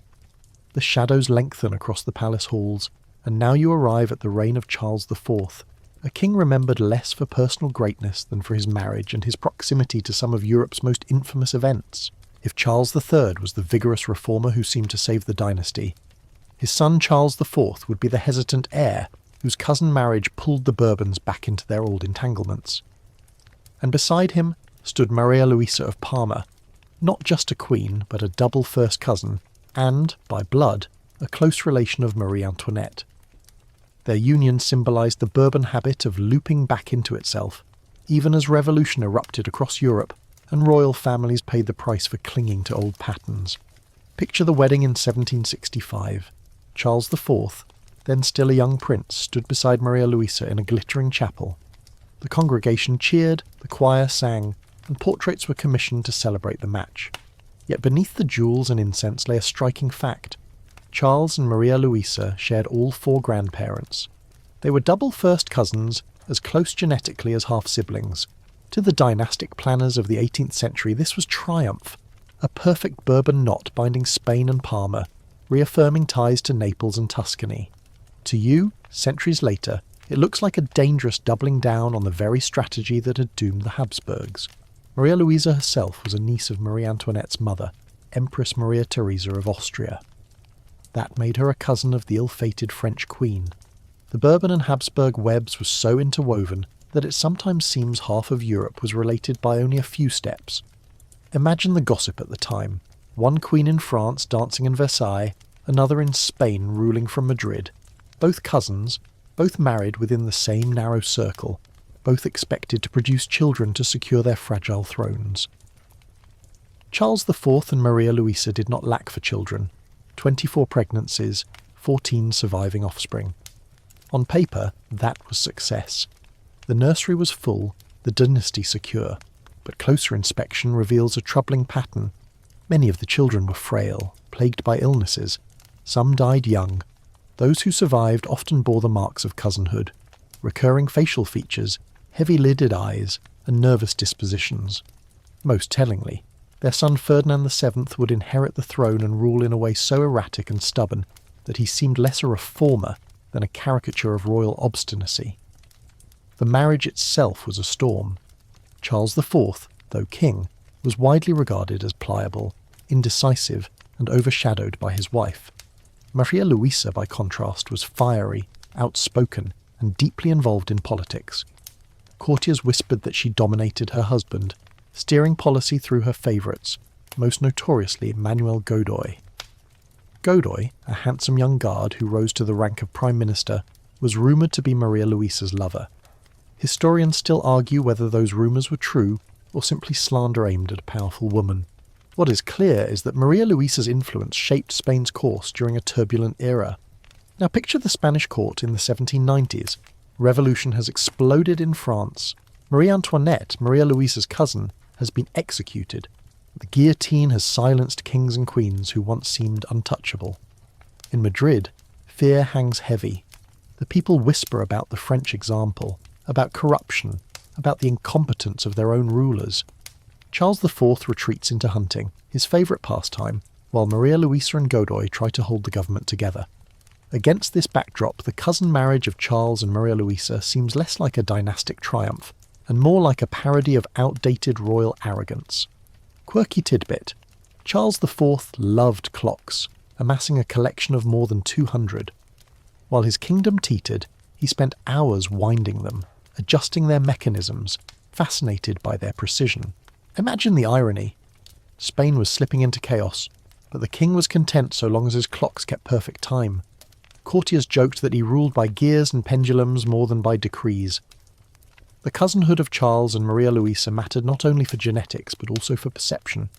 Their obvious closeness of blood fueled popular discontent. Satirical pamphlets mocked their looks, their children's frailty, and the dominance of Maria Louisa over Charles. In a society increasingly influenced by Enlightenment ideas and revolutionary whispers, the image of a cousin couple ruling Spain through favouritism and weakness seemed proof that monarchy itself was rotten. And here comes your gentle joke. If Charles IV and Maria Louisa had been contestants on a modern reality show, the producers would have marketed them as that couple everyone complains about but can't stop watching. He's indecisive, she's domineering, their kids are dramatic, and there's a suspiciously handsome family friend always hanging around. The ratings would be through the roof, yet the consequences were deadly serious. Spain under Charles IV faced invasion by Napoleon, economic collapse, and political instability. The dynasty's reliance on cousin marriages meant that when Ferdinand VII inherited the throne, he carried not only the crown but also the compounded frailties of his bloodline. Maria Louisa's many daughters, married off to more cousins, spread the entanglements further. The Bourbon tree had become a wreath again, tightly closed, with little room for renewal. Historians still debate whether Charles IV's downfall was caused more by Napoleon's ambitions or by the dynasty's own weaknesses. But the symbolism of cousin marriage loomed large. To the Spanish people, already restless under poverty and decline, their rulers seemed locked in a private family circle, blind to the needs of the kingdom. The Bourbon claim to legitimacy was built on blood, yet that very blood had become a liability. As you step back from this chapter, you see the tragedy of Charles IV and Maria Luisa. Their union was meant to be a triumph of dynastic strategy, linking Bourbon, Parma and Austrian lines into a single knot. Instead, it became a symbol of weakness, scandal and insularity. Their cousinhood, once praised as purity, was recast as corruption, and their children, fragile, erratic and haunted, would carry the shadow forward into the next generation. The Spanish Bourbons had returned fully to cousin vows, and this time the consequences would erupt in revolution, invasion, and a monarchy forever tainted by the perception of incestuous decline. The palace halls grow restless now, and you hear footsteps echoing in the long marble corridors as Spain's crown passes from Charles IV to his son, Ferdinand VII. If the reign of Charles and Maria Luisa of Parma symbolised the dangers of cousin marriage politics, their heir embodied its consequences. Ferdinand VII was born in 1784, the son of double first cousins, carrying within him a concentration of Bourbon and Parma blood that made him both the hope of continuity and the object of whispered suspicion. From the moment he drew breath, courtiers eyed him nervously, waiting to see if this prince would be vigorous like Charles III, or unstable like the shadows that haunted Philip V. Imagine Ferdinand as a boy. He grew up in a palace filled with tension, his parents' marriage simmering with rumours, his mother overshadowing his hesitant father. Ministers came and went at the whim of Manuel Godoy, Maria Luisa's favoured confidant, and Ferdinand absorbed the lessons of intrigue early. Tutors reported that he was obstinate, brooding and quick to suspicion. He was not the bright child who inspired hope, but the quiet one who seemed to glare at the world, as though carrying a grudge before he had reason. Some historians see in him the hallmark of dynastic inbreeding, a narrowness of mind, a stubbornness that resisted counsel, and a mistrust of everyone, even family. By the time he came of age, Spain was already unravelling. Napoleon's armies loomed across the Pyrenees, the French Revolution had overturned monarchies, and the Spanish economy sagged under debt. Ferdinand positioned himself as the alternative to his mother's influence and Godoy's corruption. Crowds in Madrid, frustrated with Charles IV, rallied to the young prince, seeing him as a saviour. But the saviour proved erratic. He conspired against his parents, was caught plotting with Napoleon's envoys, and oscillated between rebellion and submission. When Charles IV abdicated in 1808, Ferdinand became king, only to be promptly outmanoeuvred by Napoleon. The French emperor lured him to Bayonne, pressured him into renouncing the crown, and installed his own brother Joseph Bonaparte on the Spanish throne. Thus began the Peninsular War, a brutal conflict in which Spaniards resisted French occupation, while Ferdinand languished in captivity. In those years of exile, his reputation grew paradoxically brighter. Spaniards imagined him as El Deseado, the desired one, who would return to restore Spain's honour. But when he returned in 1814, reality collided with fantasy. Ferdinand VII revealed himself not as a liberator but as a reactionary tyrant. He abolished the liberal constitution of 1812, reimposed absolute monarchy, and ruled with suspicion and paranoia. Ministers found him obstinate, courtiers found him capricious, and the people who had once cheered his return began to mutter again. His reign became a cycle of repression, uprisings and betrayals. Historians still argue whether Ferdinand's cruelty and incompetence were shaped more by his environment, the trauma of occupation, the chaos of revolution, or by the genetic fragility of a dynasty built on cousin unions. His stubbornness, paranoia, and inability to compromise fit the pattern of a narrow gene pool, where flexibility and resilience are often sacrificed to repetition. Consider his marriages. Ferdinand wed 4 times, and each union bore the shadow of infertility and fragility. His first 3 wives died childless, some after repeated miscarriages. His 4th marriage, to Maria Cristina of the 2 Sicilies, finally produced daughters, including Isabella II, who would inherit the throne. But the repeated failures of his earlier marriages echoed the pattern of Bourbon infertility. Was it chance, illness, or the genetic risks of marrying within the same circle of cousins? The whispers never ceased. Quirky tidbit. Ferdinand was known to fly into rages over small slights. At one banquet, when a servant accidentally spilled a drink, he reportedly threatened to have the man executed on the spot, only to forget the incident entirely the next morning. His mood swings became legendary, leaving ministers walking on eggshells. One contemporary remarked that serving under Ferdinand was like sailing in a storm with a captain who changes course every hour. And here's your gentle joke. If Ferdinand VII had been a modern office boss, he'd be the guy who sends 3 contradictory emails before lunch, fires you in the afternoon, then calls the next morning to ask why you didn't show up for work. Unpredictability was his management style. The tragedy of Ferdinand's reign was not only his personality but the moment in which he lived. Spain was crumbling as colonies in the Americas declared independence one by one. Argentina, Mexico, Colombia. Instead of adapting, Ferdinand clung to absolutism, alienating liberals and moderates alike. His paranoia led him to imprison or exile reformers, further destabilising his kingdom. The desired one became the disappointed one, a king who seemed determined to squander every opportunity. And yet, in a twisted way, Ferdinand's stubbornness preserved the dynasty. His eventual daughters ensured that the Bourbon line continued, even as Spain's empire collapsed. But his erratic behaviour confirmed for many Spaniards the suspicion that their monarchy was cursed, weakened not just by politics but by blood itself. The shadow of inbreeding loomed in every miscarriage, every mood swing, every display of cruelty. Historians still debate whether Ferdinand's reign should be seen primarily as the product of dynastic flaws or as the tragedy of a man caught in impossible circumstances. But as you wander through his story, you cannot help but notice how much his life echoes the patterns of his ancestors. Fragile marriages, unstable behaviour, and the constant fear that Spain's monarchy might collapse under the weight of its own blood. As the candlelight dims, you leave Ferdinand VII pacing in his palace, muttering to himself, suspicious of everyone, adored and despised in equal measure. His reign marks the moment when the Spanish Bourbons seemed not only politically endangered but genetically doomed. Madness in the air was no longer just a whisper, it was a reality Spain had to endure.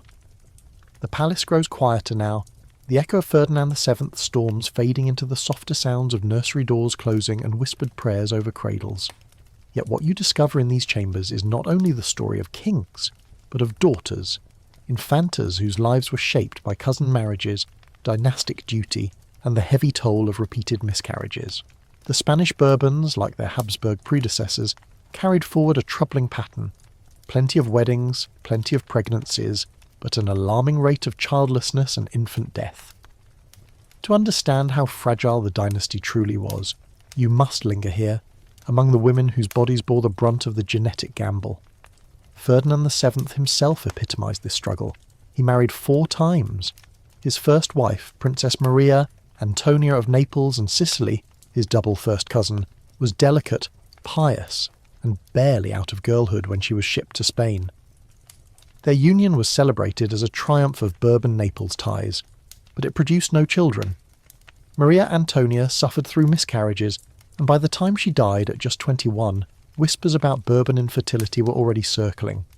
Some courtiers blamed her fragile health, others blamed Ferdinand, but many quietly suspected the bloodlines themselves. His second wife, Isabella of Braganza of Portugal, also a cousin within the Iberian web, fared little better. She died suddenly in 1818, pregnant at the time, her stillborn child lost with her. Her death deepened the sense that fate, or perhaps genetics, was conspiring against the Spanish throne. The court fell into mourning, but behind the black veils, diplomats nervously calculated succession crises. Ferdinand's third marriage, to Maria Josefa Amalia of Saxony, brought a faint breeze of new blood. She was German from the Jettin dynasty, less entangled in the Bourbon-Habsburg net. But even here, the pattern persisted. She was gentle and devout, but died childless, despite years of marriage. Ferdinand had now buried 3 wives, none of whom gave him heirs. The old nightmare of Charles II, the sterile king whose death had triggered the War of the Spanish Succession, haunted Spain anew. Finally, Ferdinand married Maria Cristina of the Two Sicilies, yet another cousin. This time, at last, fortune seemed to shift. She bore him 2 surviving daughters, Isabella and Luisa Fernanda. Isabella would eventually inherit as Isabella II. ensuring that the Bourbon line limped forward. But the fact remains, Ferdinand's reproductive history was a saga of miscarriages, stillbirths and childless unions, punctuated by the fragile survival of 2 girls at the very end. And Ferdinand was not unique. Across the Spanish Bourbons, infantas and queens alike endured the same pattern. Charles IV and Maria Luisa of Parma had 24 pregnancies, yet only 14 surviving children, many of them weak. Several daughters were married off to cousins across Europe, only to repeat the same cycle of miscarriages and early deaths. Maria Antonia, one of their daughters, died at 21. Maria Amalia died at 25. The infantas were pawns on the dynastic chessboard, but their bodies bore the hidden cost of centuries of cousin vows. Quirky tidbit.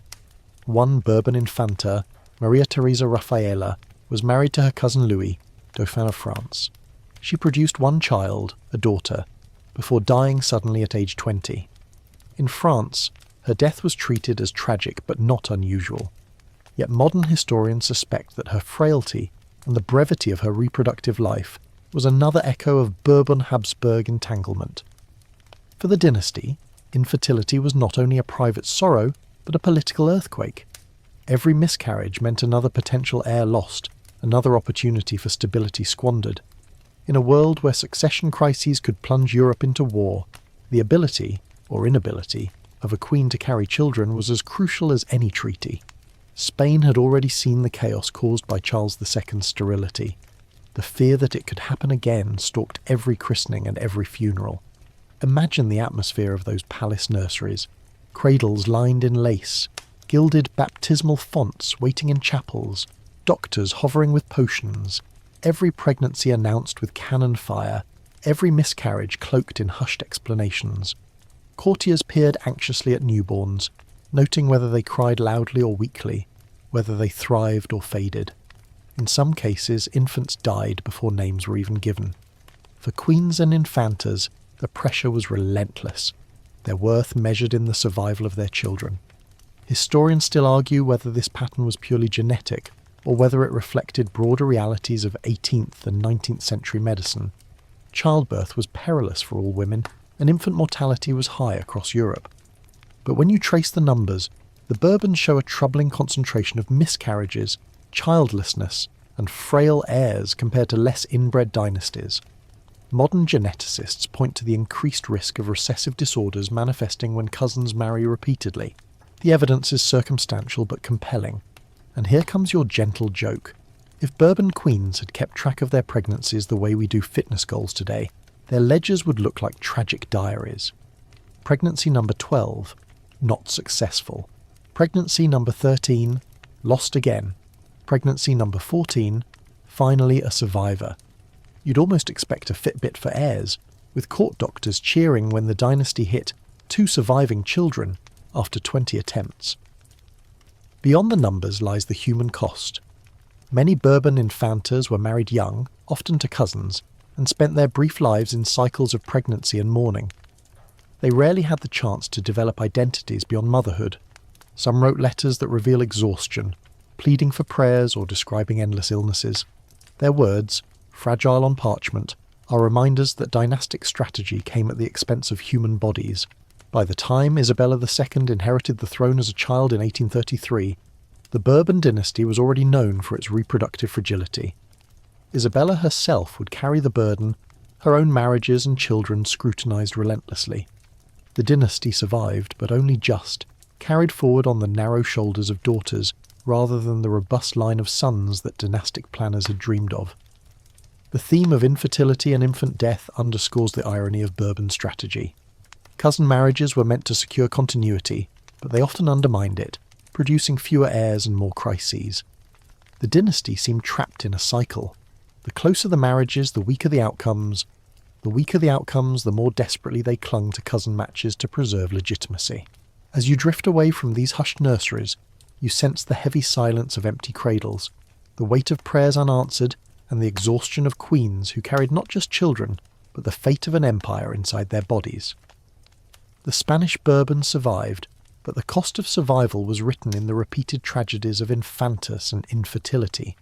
You step now into the smoke and chaos of the early 19th century, when Spain's Bourbon dynasty, already weakened by cousin vows, infertility, and erratic heirs, faced an intrusion that no amount of dynastic scheming could prevent. Napoleon Bonaparte, self-made Emperor of France, marched across the Pyrenees, determined to pull Spain into his orbit. His intervention shattered the already fragile Bourbon court, exposed the cracks in the dynasty's bloodline, and thrust the monarchy into one of its deepest humiliations. If earlier chapters showed the consequences of inbreeding whispered in nurseries and council chambers, this one shows the entire dynasty stumbling in full view of the world. Picture Madrid in 1808. Charles IV still sits on the throne, his cousin wife Maria Louisa at his side, and their unpopular favourite Manuel Godoy pulling strings behind the scenes. Their son, Ferdinand, has already conspired against them, plotting with French envoys, desperate to seize power. The family is divided, the court is a tangle of suspicion, and the people are restless. Into this mess strides Napoleon, whose armies are already stationed in Spain under the guise of marching to Portugal. With cool precision, he exploits the dynasty's weakness, playing father against son, mother against both, until the Bourbons collapse under their own dysfunction. It begins at Bayonne, in southern France. Napoleon invites Charles IV, Maria Louisa, and Ferdinand VII to a family meeting, promising to resolve their disputes. Imagine the scene, an emperor born of ambition, facing a royal family born of cousin marriages, their tempers flaring, their mistrust palpable. Napoleon, shrewd and sharp, manipulates them until all abdicate in confusion. Charles resigns, Ferdinand resigns, and suddenly, Spain has no Bourbon king. Napoleon installs his own brother, Joseph Bonaparte, as King of Spain. The Bourbons are shipped off like misbehaving children. Charles and Maria Louisa to Rome, Ferdinand to captivity in France. To the Spanish people, this intrusion was both humiliation and revelation. Their monarchs, once presented as divinely ordained, looked pathetic, squabbling in public, handing over crowns like trinkets. The cousin-married couple and their erratic son were exposed as unfit. The shadow of inbreeding and dynastic weakness, long whispered in corridors, now seemed obvious to the entire nation. Even common peasants could see it. Their kings were weak, their bloodlines fragile, their thrones vulnerable to a Corsican upstart. And yet, Napoleon's intrusion sparked something unexpected: rebellion. Across Spain, ordinary men and women rose up in guerrilla warfare against French occupation. In Madrid, the Dos de Mayo uprising saw crowds attack French troops in the streets, an explosion of fury that began the Peninsular War. For 6 brutal years, Spaniards resisted, often with little help from their absent monarchs. It was the people, not the dynasty, who defended Spain. Meanwhile, Ferdinand VII sat in France, a prisoner guest of Napoleon. Spaniards called him El Deseado, the desired one, imagining him as a heroic figure who would one day return. But the irony is sharp. While Spain bled, Ferdinand sulked, complained, and waited. His captivity preserved him from Napoleon's wrath, but it also revealed his passivity. When he finally returned in 1814, he would prove less saviour than disappointment, clinging to absolutism even as the world demanded reform. Napoleon's intrusion also exposed the dynastic problem of succession. With Charles IV humiliated, Maria Louisa despised, and Ferdinand distrusted, who else could carry the Bourbon claim? The dynasty had so narrowed itself with cousin vows that there were few alternatives. Spain was stuck with its fragile line, and Napoleon knew it. By sweeping them aside, he revealed just how little legitimacy they held outside their own insular circle. Here's a quirky tidbit. Joseph Bonaparte, Napoleon's brother and puppet king, was mocked in Madrid as Pepe Botella, Joe the Bottle, for his supposed love of wine. Spaniards refused to see him as a legitimate monarch, treating him instead as a caricature. Yet even as they sneered, the uncomfortable truth remained. A Bonaparte on the throne seemed to many more vigorous than the hapless Bourbons. The nickname masked a dangerous comparison, and here's your gentle joke of the night. If the Bayonne meeting had been a modern reality show, it would have been called Keeping Up with the Bourbons.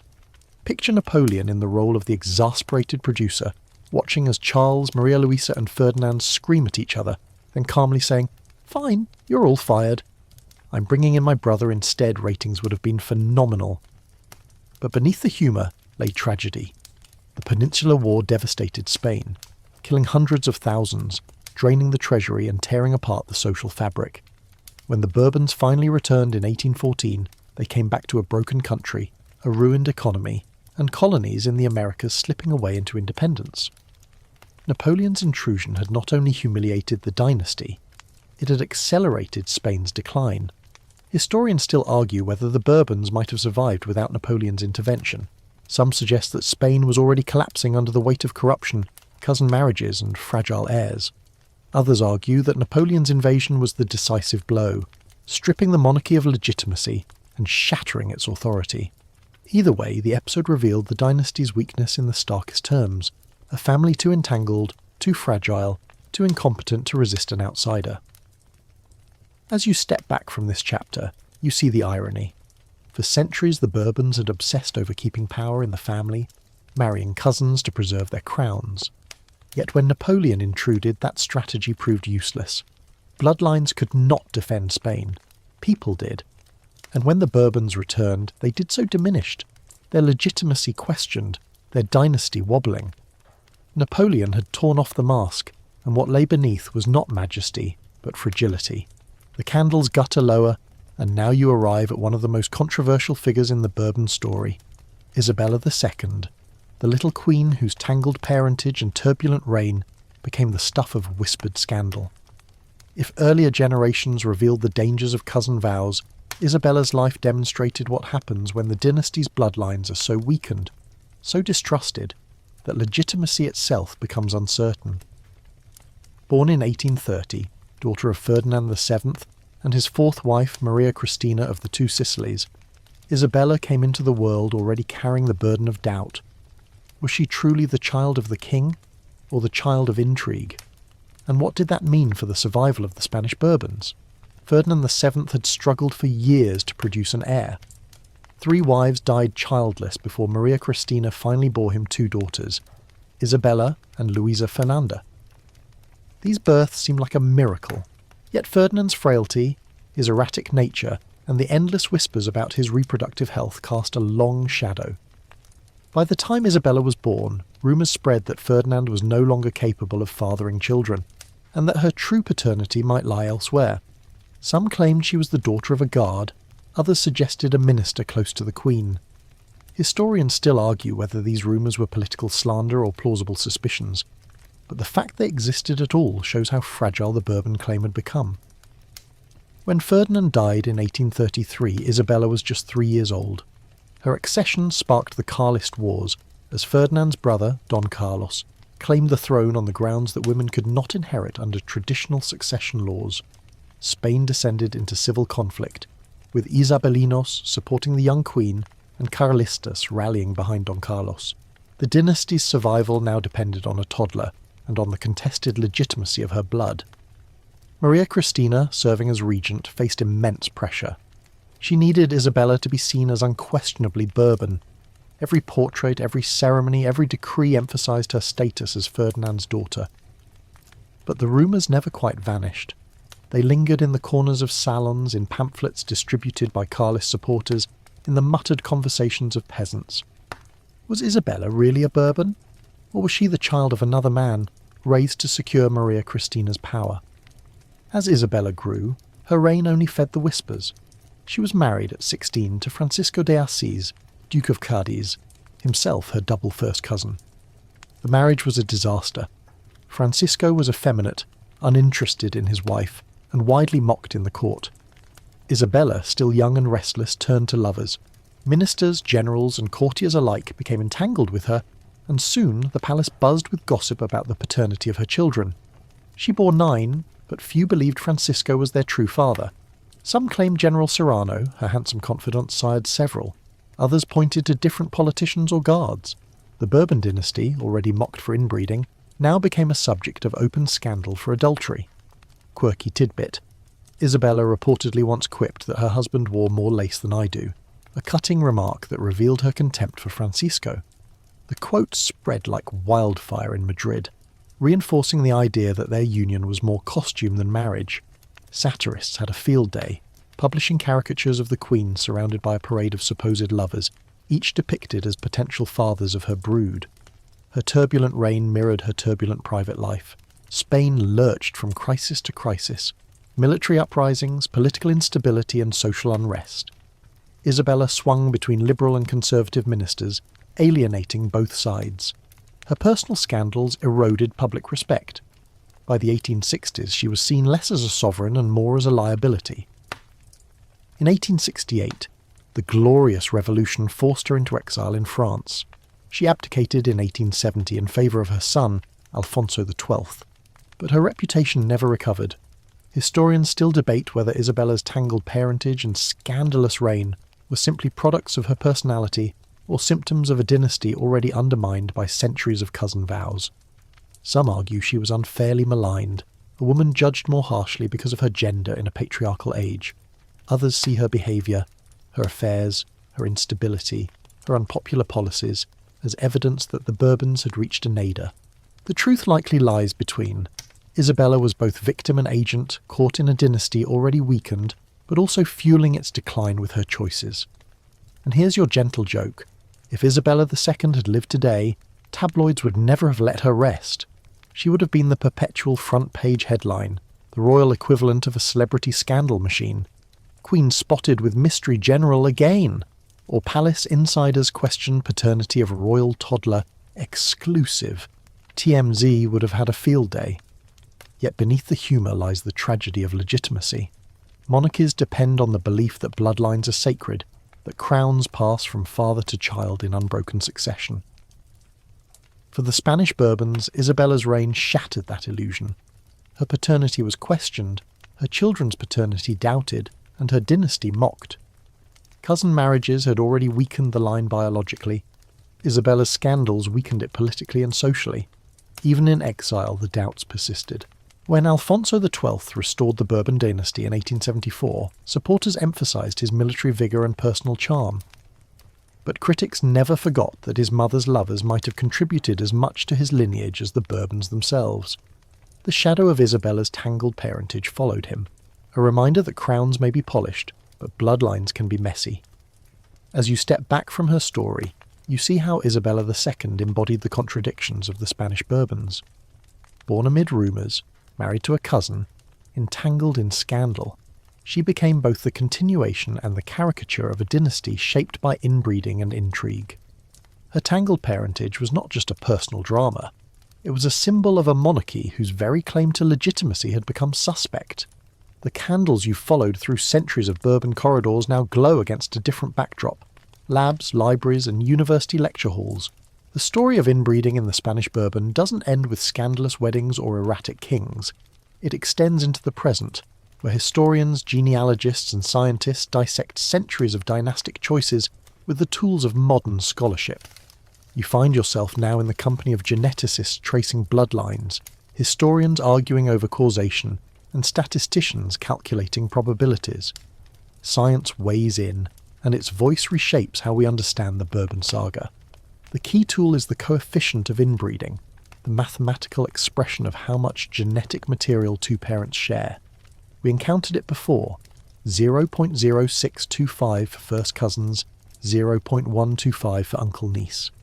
For Charles II of Habsburg, the infamous Bewitched, the number was over 0.25, higher than even brother-sister pairings in many populations.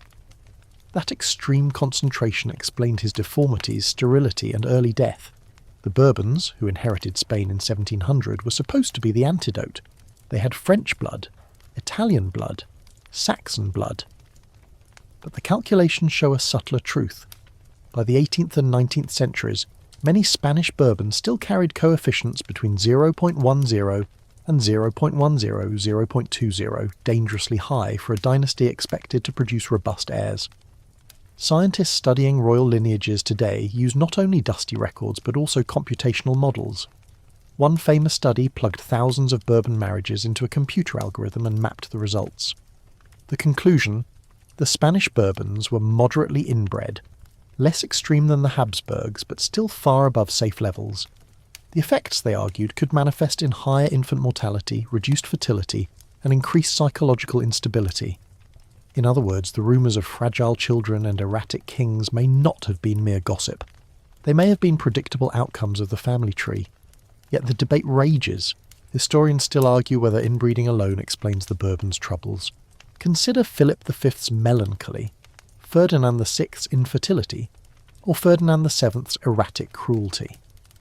Were these genetic echoes, or were they the natural products of enormous stress, political collapse, and personal trauma? Spain in the 18th and 19th centuries was a cauldron of war, revolution, and decline. Even the healthiest rulers might have faltered under such pressure.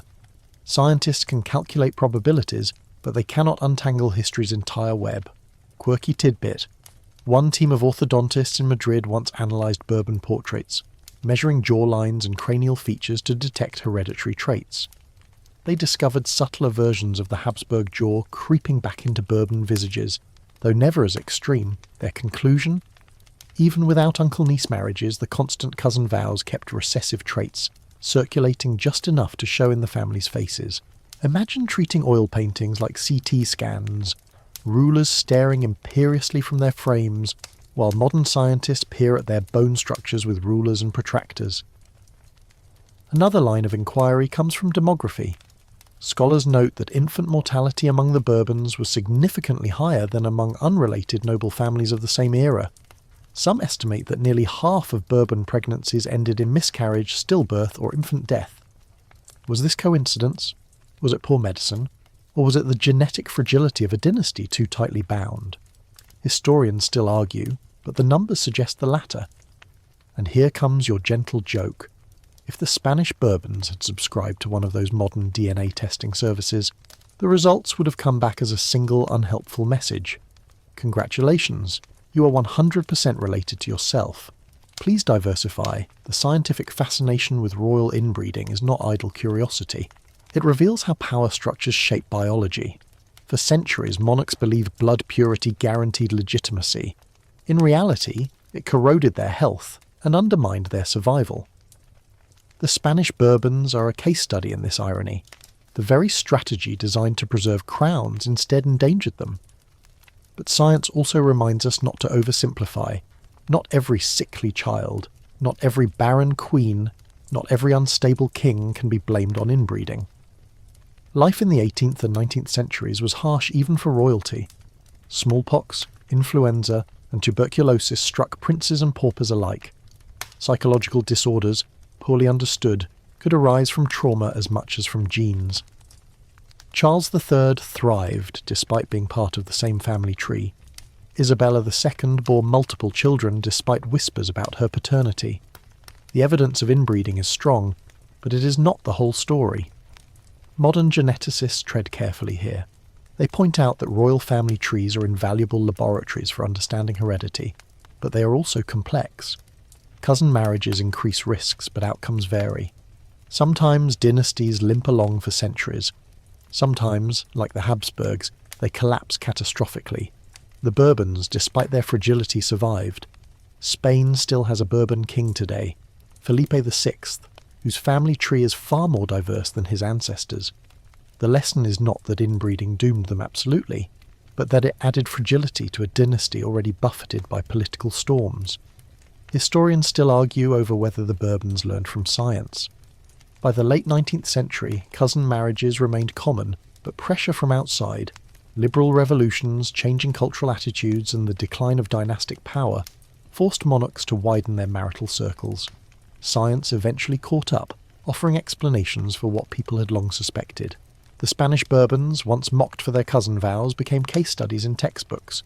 Their portraits illustrate not only history lectures but medical ones, reminders that crowns and genes are intertwined in ways no treaty can undo. As you step out of this chapter, you hear the hum of microscopes replacing the whisper of courtiers, the scratching of genealogists' pens replacing the toll of chapel bells. Science weighs in, and the verdict is sobering. The Spanish Bourbons were indeed inbred, not as fatally as the Habsburgs, but enough to weaken their heirs, enough to haunt their reigns, enough to cast doubt on the dynasty's strength. It was a long experiment in blood purity, and the results, tallied centuries later, tell a cautionary tale. The night has carried you through centuries of courts, chapels, and nurseries, and now you find yourself standing in the present, gazing at the Spanish monarchy as it exists today. The Bourbons still reign. Felipe VI sits on the throne in Madrid, his family appearing in newspapers, on television, and at state ceremonies. Yet even in this modern age of airplanes and Instagram, the echoes of centuries of cousin marriages linger, like faint whispers in the palace walls. You've traced the genealogy, you've seen the miscarriages, the fragile heirs, the erratic kings, the scandals of uncertain parentage. Now you must ask, how inbred were the Spanish Bourbons, and how far does that story reach into our own time? The answer begins with recognition. The Bourbons of today are not the same insular dynasty of the 18th century. By the late 19th and 20th centuries, the European marriage market had broadened. Royals increasingly sought spouses from different countries, even different continents. Scientific awareness of genetics grew, and with it came quiet acknowledgement that too much cousin marriage could be harmful. Felipe VI himself, born in 1968, is the son of Juan Carlos I and Queen Sofia, who descends from the Greek and Danish royal families. His bloodline is more diverse than that of his ancestors, a quilt stitched from wider threads. Yet the echoes remain. Every time a journalist mentions the Habsburg jaw or Charles II's sterility, the Spanish Bourbons are drawn back into that lineage.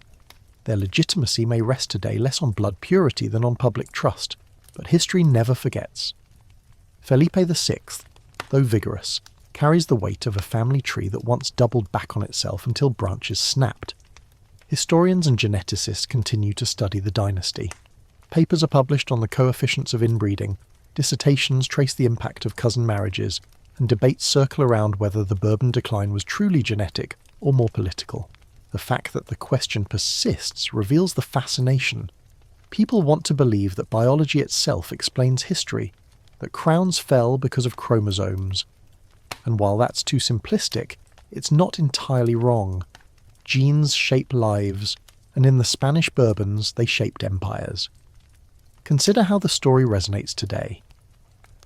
In a modern world where ordinary families use DNA kits to trace their ancestry, the Spanish Bourbons stand as a cautionary tale of what happens when ancestry becomes obsession. They married cousins to preserve their legitimacy, yet the very act undermined it. They clung to blood purity, but purity brought fragility. Their story mirrors a broader human truth. Walls built too tightly eventually crumble inward.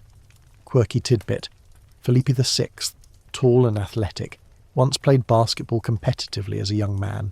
The sight of a Bourbon prince dribbling a ball down a court is a far cry from the image of Charles II unable to chew properly, or Ferdinand VII raging at servants.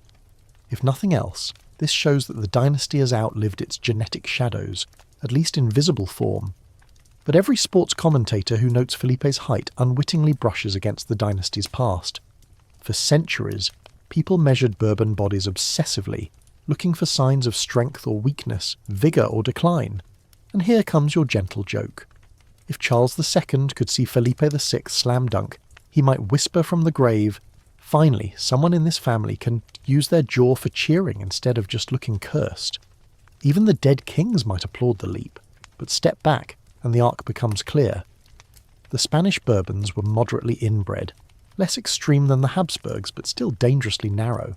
Their cousin vows produced uneven results, some kings robust, others erratic, some queens prolific, others barren. Their children often frail, their dynasties often imperilled. Yet the line survived, weaving through wars, revolutions and scandals. It limped forward into the 20th century, stumbled under Franco's dictatorship, and re-emerged with Juan Carlos, then Felipe VI. Survival itself became the ultimate proof that even inbred dynasties can endure. Historians still argue over the balance of causes. Was it the genes, the politics, or the sheer weight of empire that weakened Spain? Likely all three, intertwined like the branches of that tangled family tree. But what cannot be denied is the fascination.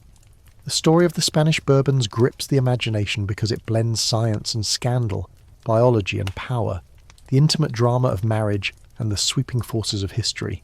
As you let the images fade, Philip V muttering prayers in his bed, Ferdinand VI listening to Scarlatti sonatas, Charles III galloping after deer with ministers panting behind him, Ferdinand VII raging in paranoia, Isabella II laughing with a lover, you realise you have walked through not just a family history but a parable. The Spanish Bourbons show what happens when crowns are guarded too jealously, when marriage becomes strategy rather than love, when blood is hoarded instead of shared.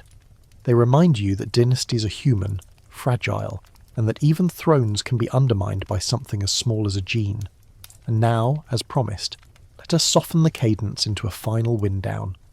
The torches in the palace halls are dimming, the marble floors cool underfoot.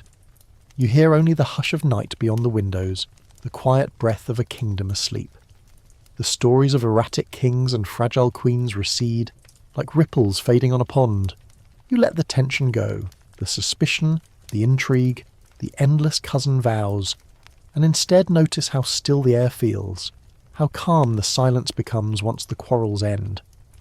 Imagine those portraits on the walls, their stern faces softening, eyes closing, shoulders relaxing. They are no longer kings and queens, only people who lived under pressures too heavy for any heart to bear. Their mistakes are history now, their bloodlines dissolved into the flow of centuries. The shadows of inbreeding, the curses of legitimacy, the scandals of the court, all drift into the background, leaving only the hush of sleep. Your breathing slows. You picture Felipe VI today, standing on a balcony, the modern city sprawling beneath him, his figure bathed in ordinary sunlight. He carries the crown lightly, no longer bound by cousin vows or whispered curses. The past echoes, yes, but it does not command. And in that realization lies a gentle reassurance. Even the tightest knots can loosen with time. So, close your eyes. Let the palace doors swing shut. Let the echoes fade. The long, tangled story of the Spanish Bourbons has played itself out, and you're left with only the calm of the present. The night is quiet, the air is soft, and history itself seems to whisper a lullaby.